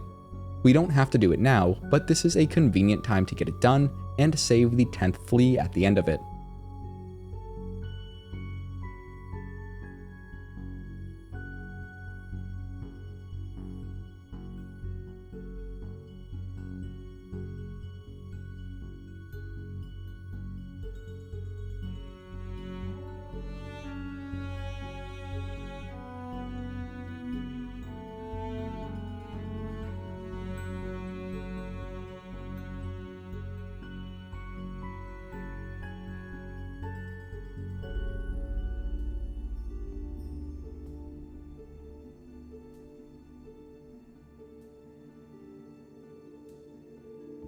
There is also a new unique enemy, the Rhinogrund, at the end, and it's fairly tough in this confined space, but we can run to the upper level where we rescued the flea for cover and pop out to deal small instances of damage at a time until it's defeated. Also, if we open the door it's trying to escape out of and don't defeat it, then it will escape. I think this is how Mort can end up perishing. If the entrance to the Pilgrim's Rest structure is busted open, then the Rhinogrund will rampage through there if it escapes and take him out. All we really need to do here though is rescue the flea, so feel free to bench warp back to the Farfield's Bellway after doing that, and we don't really need to defeat the Rhinogrund nor open the door it's trying to escape through.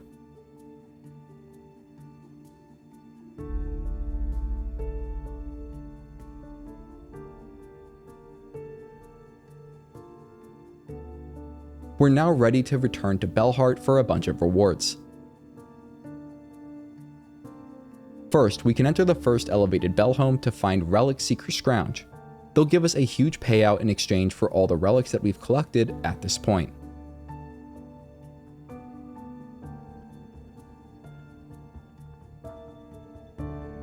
For me, it was just enough to buy all unique items from Bellheart's merchant, Frey. Those being the expensive but powerful multi-binder tool, a 4th spool fragment, and an 8th memory locket. All of our remaining tasks before Act 2 are in Greymoor, so let's go to the Bellway there and then head up the tower to the west.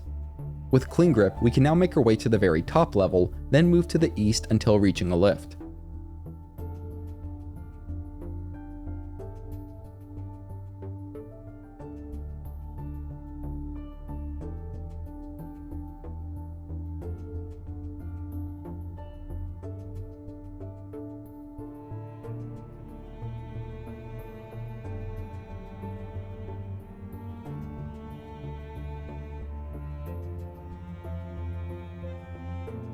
Once activated, this lift serves as a shortcut down to the halfway home.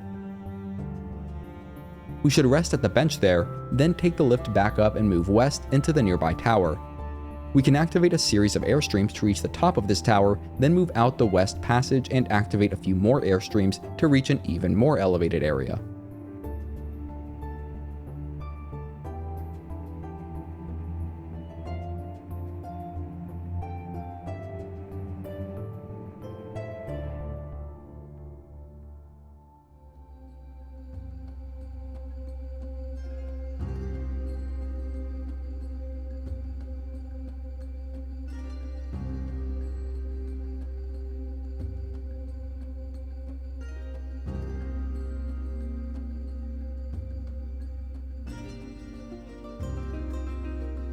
We're not currently able to reach the Wisp Thicket area, but we can still drop down to a secluded chamber where an 11th flea is sleeping.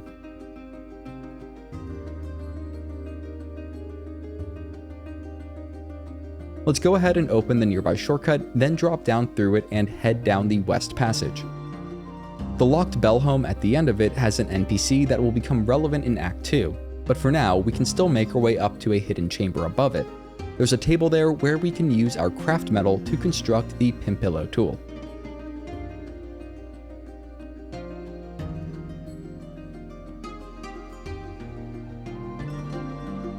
We can then bench warp back to the halfway home and speak with Bartender Craig to update our Crawlbug clearing quest. Let's go get some unlocks and upgrades in Eastern Greymoor as we complete that quest. First, we can ride the nearby lift back up and go along the eastern platforms, then break through a destructible wall. At the end of the chamber that follows is our flea number 12, a unique flea by the name of Krat.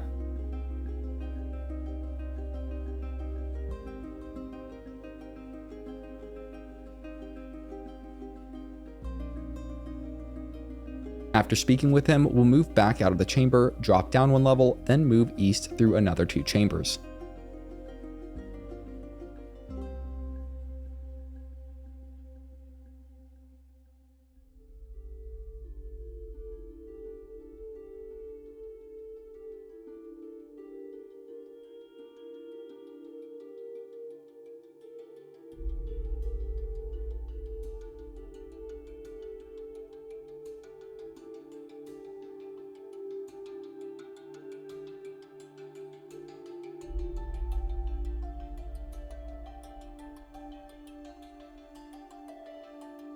Once we've gotten all the way through, we'll cross over a metal bridge where we can hit a lever to open the path below.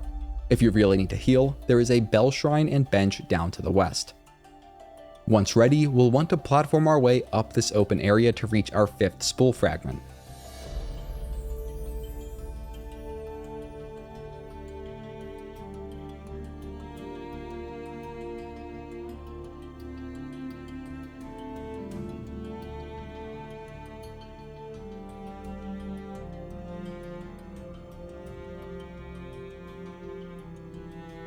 There's also a destructible wall in the upper east corner that leads to a remote bench in Sinner's Road. We need to approach it from the other side to fully connect it to Greymoor, but for now, if you are on a regular playthrough, you'll need to defeat a couple of muck roaches to unlock the bench and reveal the NPC Styx, which will provide occasional silk eaters to the player. In Steel Soul mode, Styx is replaced by a nearby NPC named Skinks. This NPC will pay rosaries for silk eaters, which are otherwise useless in Steel Soul mode. Also, on our way out of here, we can go through a hidden passage to find and defeat a Shardalard, which is a rare, non-respawning bug that we will definitely want to register in our Hunter's Journal.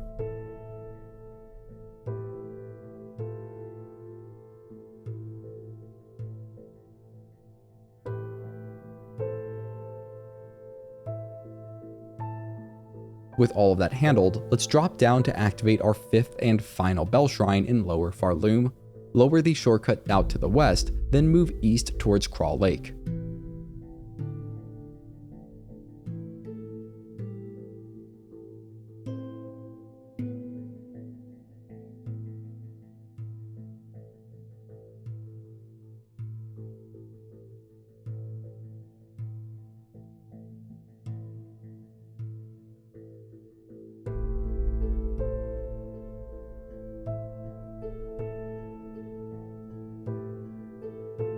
To fully explore Crawl Lake, we'll first need to enter the structure there and clear several waves of crawl bugs in the top room or arena. This is one of the few times I had to save and quit to keep from dying during my Steel Soul run. The last wave of greater crawl bugs can be very challenging and frankly a bit frustrating. This is a great way to get all of our rag pelts for the crawl bug clearing quest though.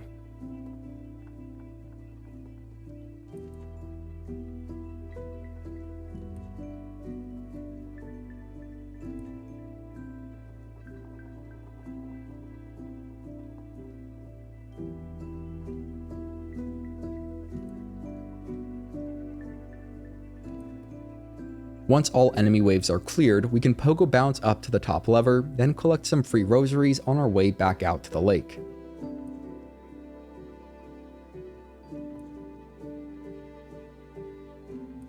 There should now be a series of balloons that we can pogo bounce up to reach the topmost chamber above Crawl Lake. There's a Weaver Shrine there where we can bind the Threadstorm Silk skill.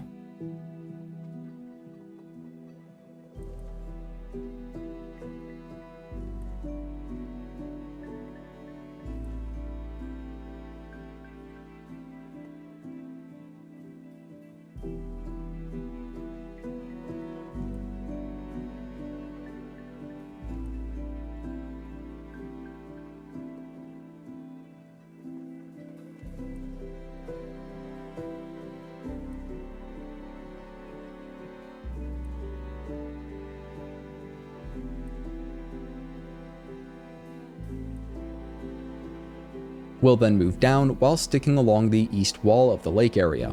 Within a hidden chamber is the threefold pin tool, and just below that, our 13th flea.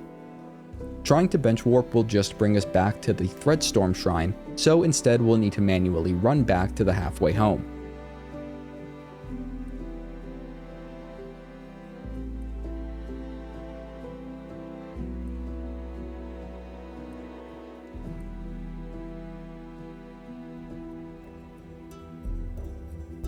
Once there, we can turn in our crawlbug clearing quest, which should be completed by now, the reward for which is our second crafting kit upgrade. Our final tasks for Act 1 require us to enter Sinner's Road and eventually spend a brief time in Bylewater. These areas are very difficult, but we've worked our way up to them and should be able to handle it. We can reach Sinner's Road by traveling up the lift outside of halfway home, then make our way to and through the top east passage. We'll see a locked up NPC, the Green Prince, as we make our way to the main bench in Sinner's Road. I want to note that we'll soon be getting a second simple key in this region, and I recommend not using it on the Green Prince. We can free him later in Act 2 once we get another simple key, with no major consequences as far as I know. This room with the muck maggots is probably one of the most difficult to navigate at this point in the game, and if we can handle it, then we can handle just about anything that we are going to do here. Once we exit out the top west passage, we can quickly pass over to the bench chamber where Shakra is waiting.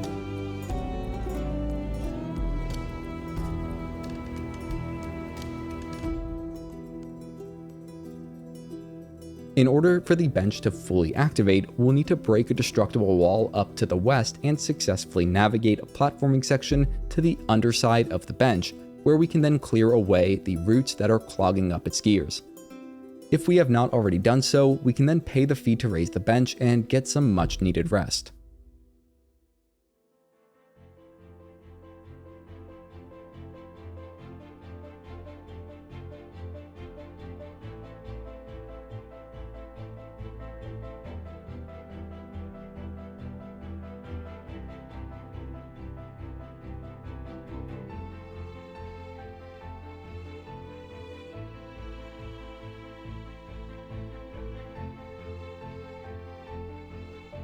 Before going back to the bottom of the tall vertical chamber, let's go a short distance up to hit a lever.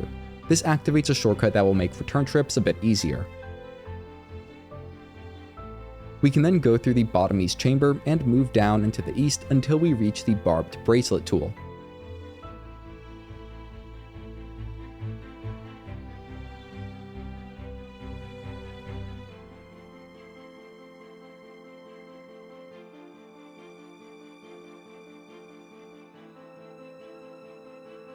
I definitely recommend bench warping back out of here.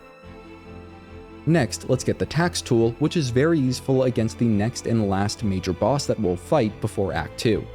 To get it, we first need to head back into the chamber that is east of our favorite bench. We'll then need to do some fancy maneuvers and platform our way over to a hut located in the top east corner of this awful chamber. Inside are the NPC duo Cruel and Benjen. We can speak with them to start the Roach Guts quest. To complete it, we'll need to defeat and harvest the guts of 10 muck roaches. 3 of these bugs can be found located in the chamber down into the west of the Sinner's Road bench, so a few trips there should let us complete it easily enough.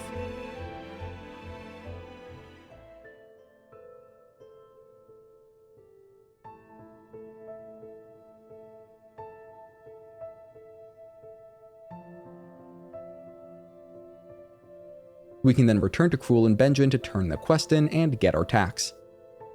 Alright, now let's make our way to the top passage of the tall vertical chamber. Our ultimate destination is the mist area, and there are 2 ways to get there.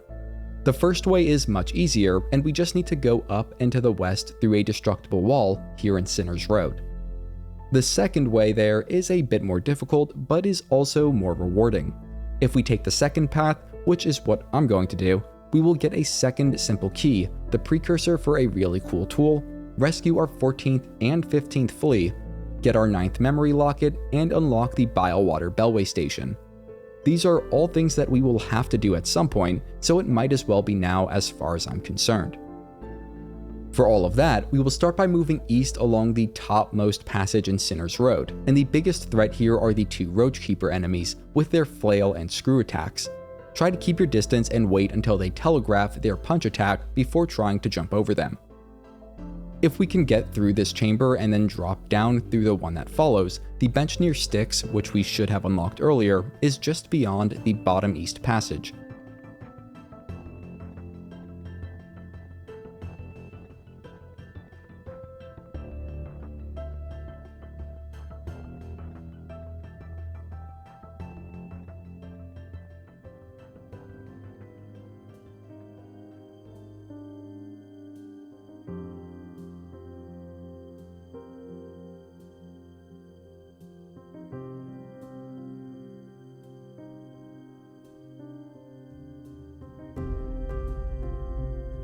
Once we've rested at the bench there, we can move back to the previous chamber.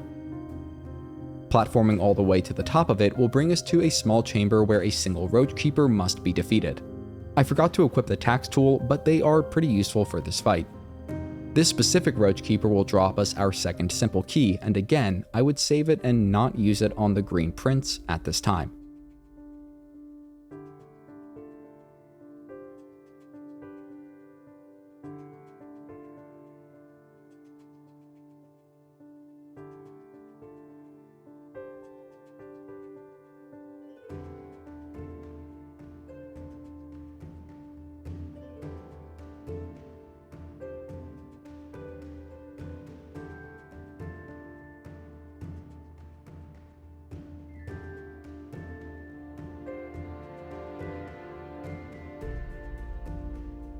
I warped back to the bench, but you can also just drop down. We'll want to go through the chamber that is along the east wall, just above the bench chamber. There's a single muck roach inside, along with our 14th flea.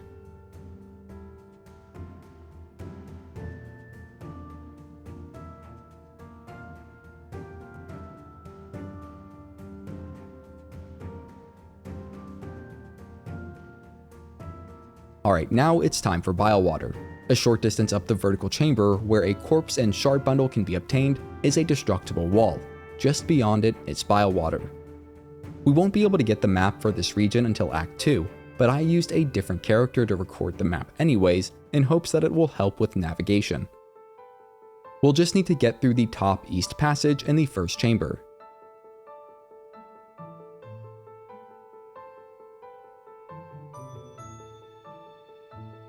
In the second chamber, we'll then have to swim through some muck maggots to reach a secret area with Weave Nest Merglin.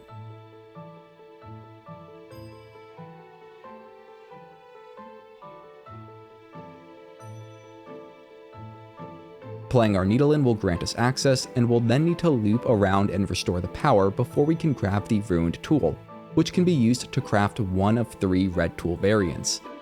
We won't have access to all 3 choices until Act 2, so I advise against visiting the Forge Daughter to craft her variant until we get to Act 2, and have all options available. I found bench warping to be the best option here, as the muck maggot debuff is such a pain to deal with. We'll then need to backtrack to just outside the secret path to Merglin and go up the tall vertical chamber. There is a destructible wall on the west side of the chamber, and we'll find the 15th flea here, being harassed by 2 snitch flies. Defeating them will effectively rescue the flea, and we can then move back out and up to the top of the vertical chamber.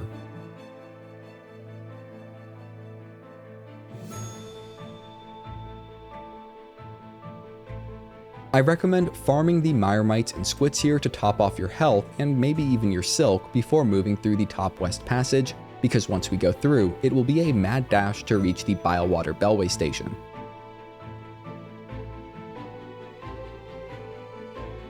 After passing through 3 more chambers, we'll reach a relatively calm vertical chamber that we can drop down to reach the Bilewater Bellway station, and hopefully you brought along enough rosaries or rosary necklaces to activate it along with the nearby bench.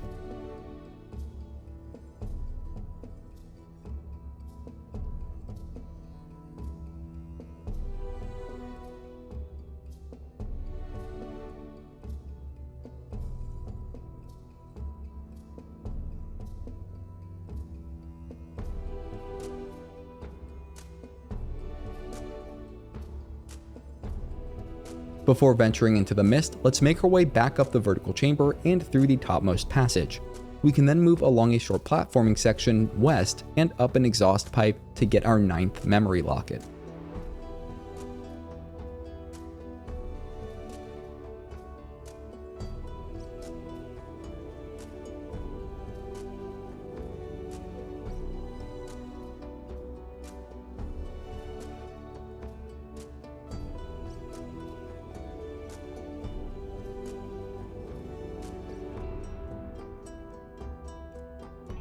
Returning to the Bilewater Bellway, we can then move out and break a destructible wall to the west to enter the mist area. This area legitimately has no map, and the rooms in it are randomly generated. Still, I'll show you how it works with my gameplay, and you can apply the lessons from it to your own journey through the mists in your game. First, every room has a single passage that is correct and leads to the next room to solve. To determine what room that is, find any group of glowing butterflies and play the needle in near it until they move. They'll fly in a straight line to the correct passage out, and we then need to platform our way to that passage, all the while doing our best to avoid traps and wraiths. Wraiths can be defeated through basic attacks, but we really don't want to get grabbed by them. If enough wraiths get activated, it will almost certainly result in a failed run. Wraiths don't really start becoming an issue until after the second or third room. At that point, I recommend defeating them if they block your path to the first group of butterflies you can reach. Alternatively, if we already know the correct passage to progress, and there are simply wraiths along the way, then just running past them may be the better strategy.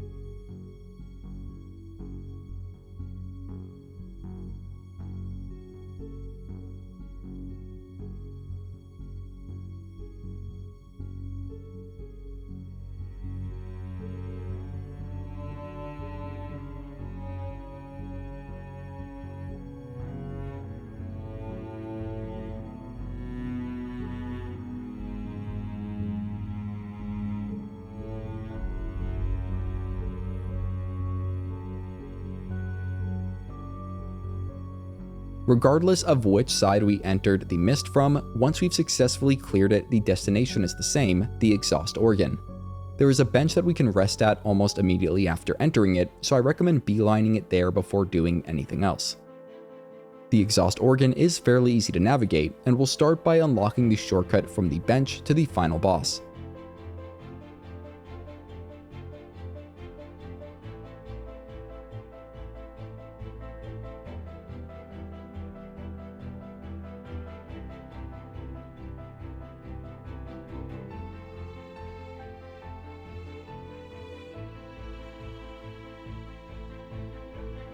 There's a mirror just west of where the shortcut is opened, and we can play our needle in there to get a neat interaction. We can then move up the central chamber and out a secret passage to the west. We'll find our 16th and final flea at the end of a short platforming section here.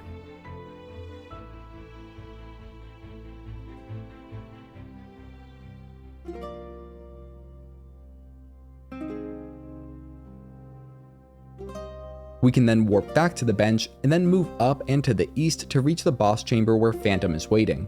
I recommend equipping the tax tool for this fight.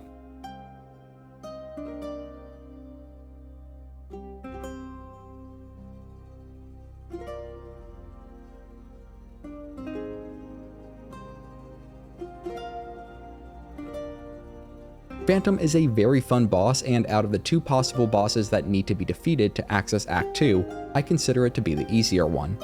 The other option is to go defeat the last judge in Blasted Steps. We could do that now, but we can also save him until after we get a few more upgrades in Act 2, which is what I'm going to do. Phantom fights in a very similar way to Lace. She has her own parry like Lace, and she also has an area attack like Lace, but hers covers a column instead of a circle. I found that staying near the center of the arena as much as possible makes avoiding the area attacks a lot easier. The one hectic part is when Phantom enters phase 2 by releasing a whale. At that point, we'll want to quickly run back and forth across the arena to avoid her frenzy of area attacks. Once that's done, she resumes her typical attack pattern, but with greater intensity.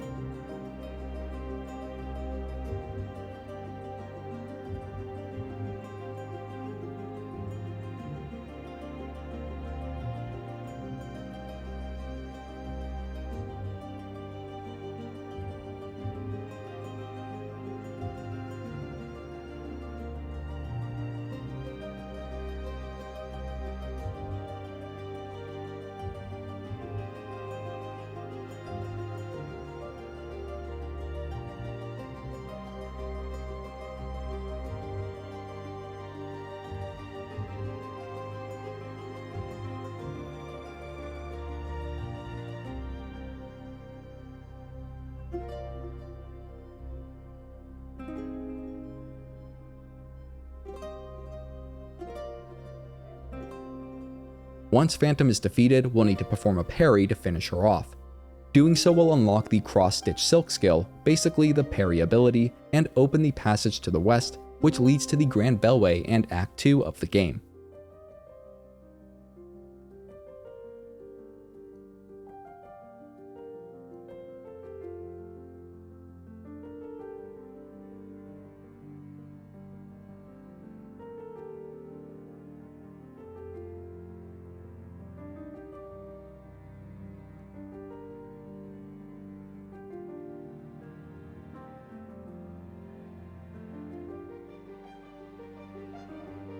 Just before dropping into the Grand Bellway, we can break through some debris to the west to grab a 10th memory locket. I would prioritize unlocking the Bellway station first, then the Ventrica, then the map. The Ventrica is the fast travel station for Act 2, and the Grand Bellway is the only place with both a Bellway and Ventrica station in the same room. Now, there are a couple of things that I didn't cover up to this point, so let's do that now. First, with our second simple key, we can go open the locked door that is down into the east of the Forge Daughter in Deep Docks. We don't have the ability to fully explore this region yet, but we do have enough to obtain the Flintslate Tool, which might come in handy during a particular platforming section in Act 2.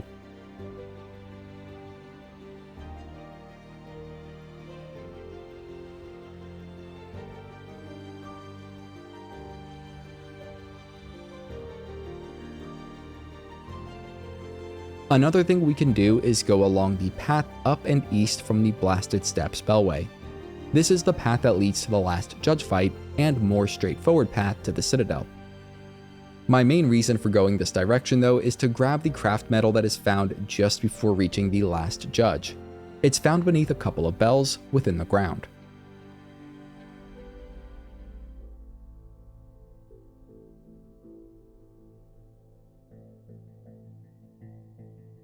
Finally, and this is a pretty big one, we can go get abducted in Deep Docks. This is entirely optional, and there is a much easier and safer way to reach the slab in Act 2. However, if we want to do the Silksong jailbreak, and I think everyone should experience it at least once, we can go find the Wardenfly within the east topmost chamber of Deep Docks, near where the Swift Step ability was previously unlocked. We don't want to defeat it, as it will not respawn. Instead, we want to let it catch us in its cage, which will then have us transported as a prisoner to the slab. If you don't want to do this now, or if you've already defeated the Wardenfly, don't worry, I'll also be covering how to fully explore the slab in Act 2 without being arrested first. But assuming that we are arrested, after a short cutscene, we can spam the attack input to break free, then go down to the lower west passage. There's a destructible roof that we can break through, then go along the path that follows to the exterior. The outside here is cold and will damage us if we stay in it too long, so we'll move quickly back into a lower part of the slab. Moving past a few penitents, we can then drop down a pit and move west to grab the first key we need, that of the Indolent.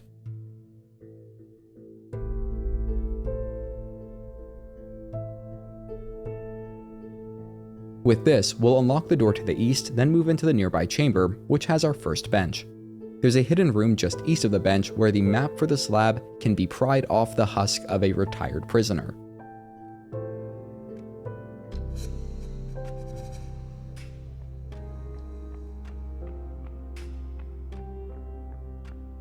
Moving back out from the bench room, we'll then drop down and go through the passage just beneath it. Through another indolent door is an arena where we can use the pressure plates to activate spinning blade traps, which will help us defeat a few waves of guardflies.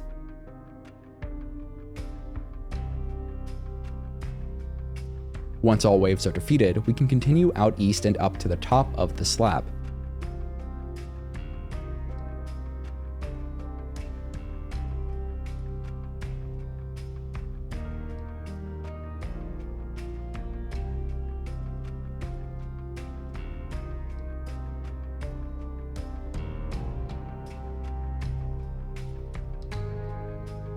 Once again, we'll need to keep the cold from getting to us, and this can be done by stopping at the heat sources scattered along the way. Our destination is the passage on the west side of the roof, which leads back down into the slab. We can then move a short distance from there to reach our second bench.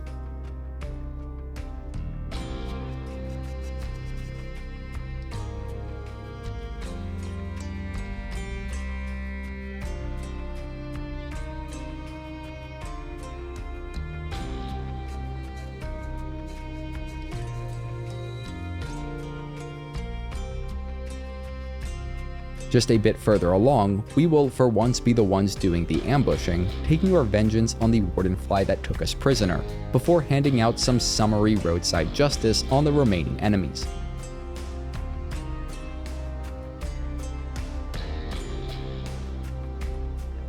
After all of them are defeated, we can pick up the other key that we'll need, that of the Heretic, then rest at the bench to the east. There, we can re-equip our favorite crest and tools before moving back out to the main vertical chamber. We'll then work our way down and through several Heretic locked gates and platforms to reach the Slab Bellway station, which is also our way out of here.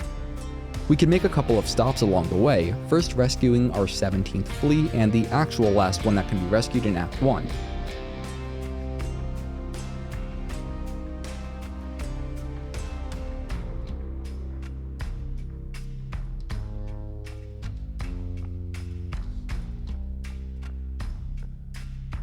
In the room just before the Bellway station, we can then go through the top passage to reach Spool Fragment number 6.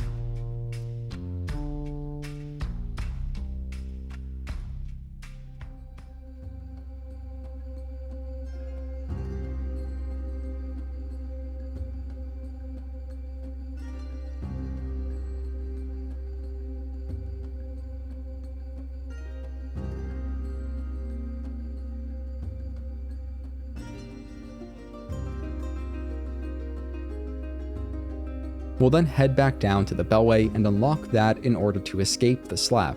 We will be returning here later in Act 2, but we've done all that we can for now.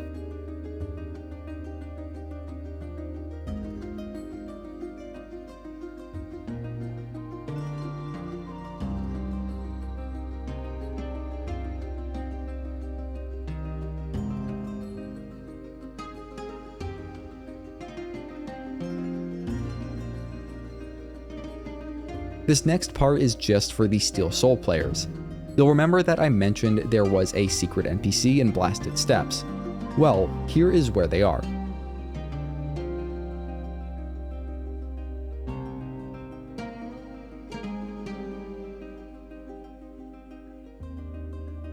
Their name is Steel Seer Zi, and we can speak with them multiple times to get a Vassal Lost wish.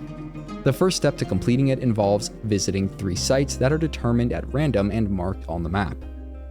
2 of these sites in my game were accessible in Act 1, and I'll briefly show where they were. But the sites you need to visit will likely be different. In any case, the 3rd site I have to visit is not accessible until Act 2, and I have a feeling that at least one of the 3 random sites will always be in an Act 2 region, so we will finish covering this quest in the next part of the series. If you want to go defeat the last judge now and speak with the fleas in Greymoor, they will then move to the next spot just outside of the Grand Gate. Again, I will be doing that and covering it in the next part of the series when we move out of the Grand Bellway and start Act 2. You can also take on the Chapel of the Beast and Savage Beastfly for that crest, but there is no reason to struggle on that boss just yet, unless you really like using the Beast crest. For now, if you have any questions, you can reach out to me in the comments where I will do my best to help. If you want to see more great content, you can head over to my channel, and if you're new, consider subscribing. You're helping me feed my cat. Her name's Marshmallow. Have a great day. If you're here today, have a great Sunday and a great week. And as always, thanks for watching.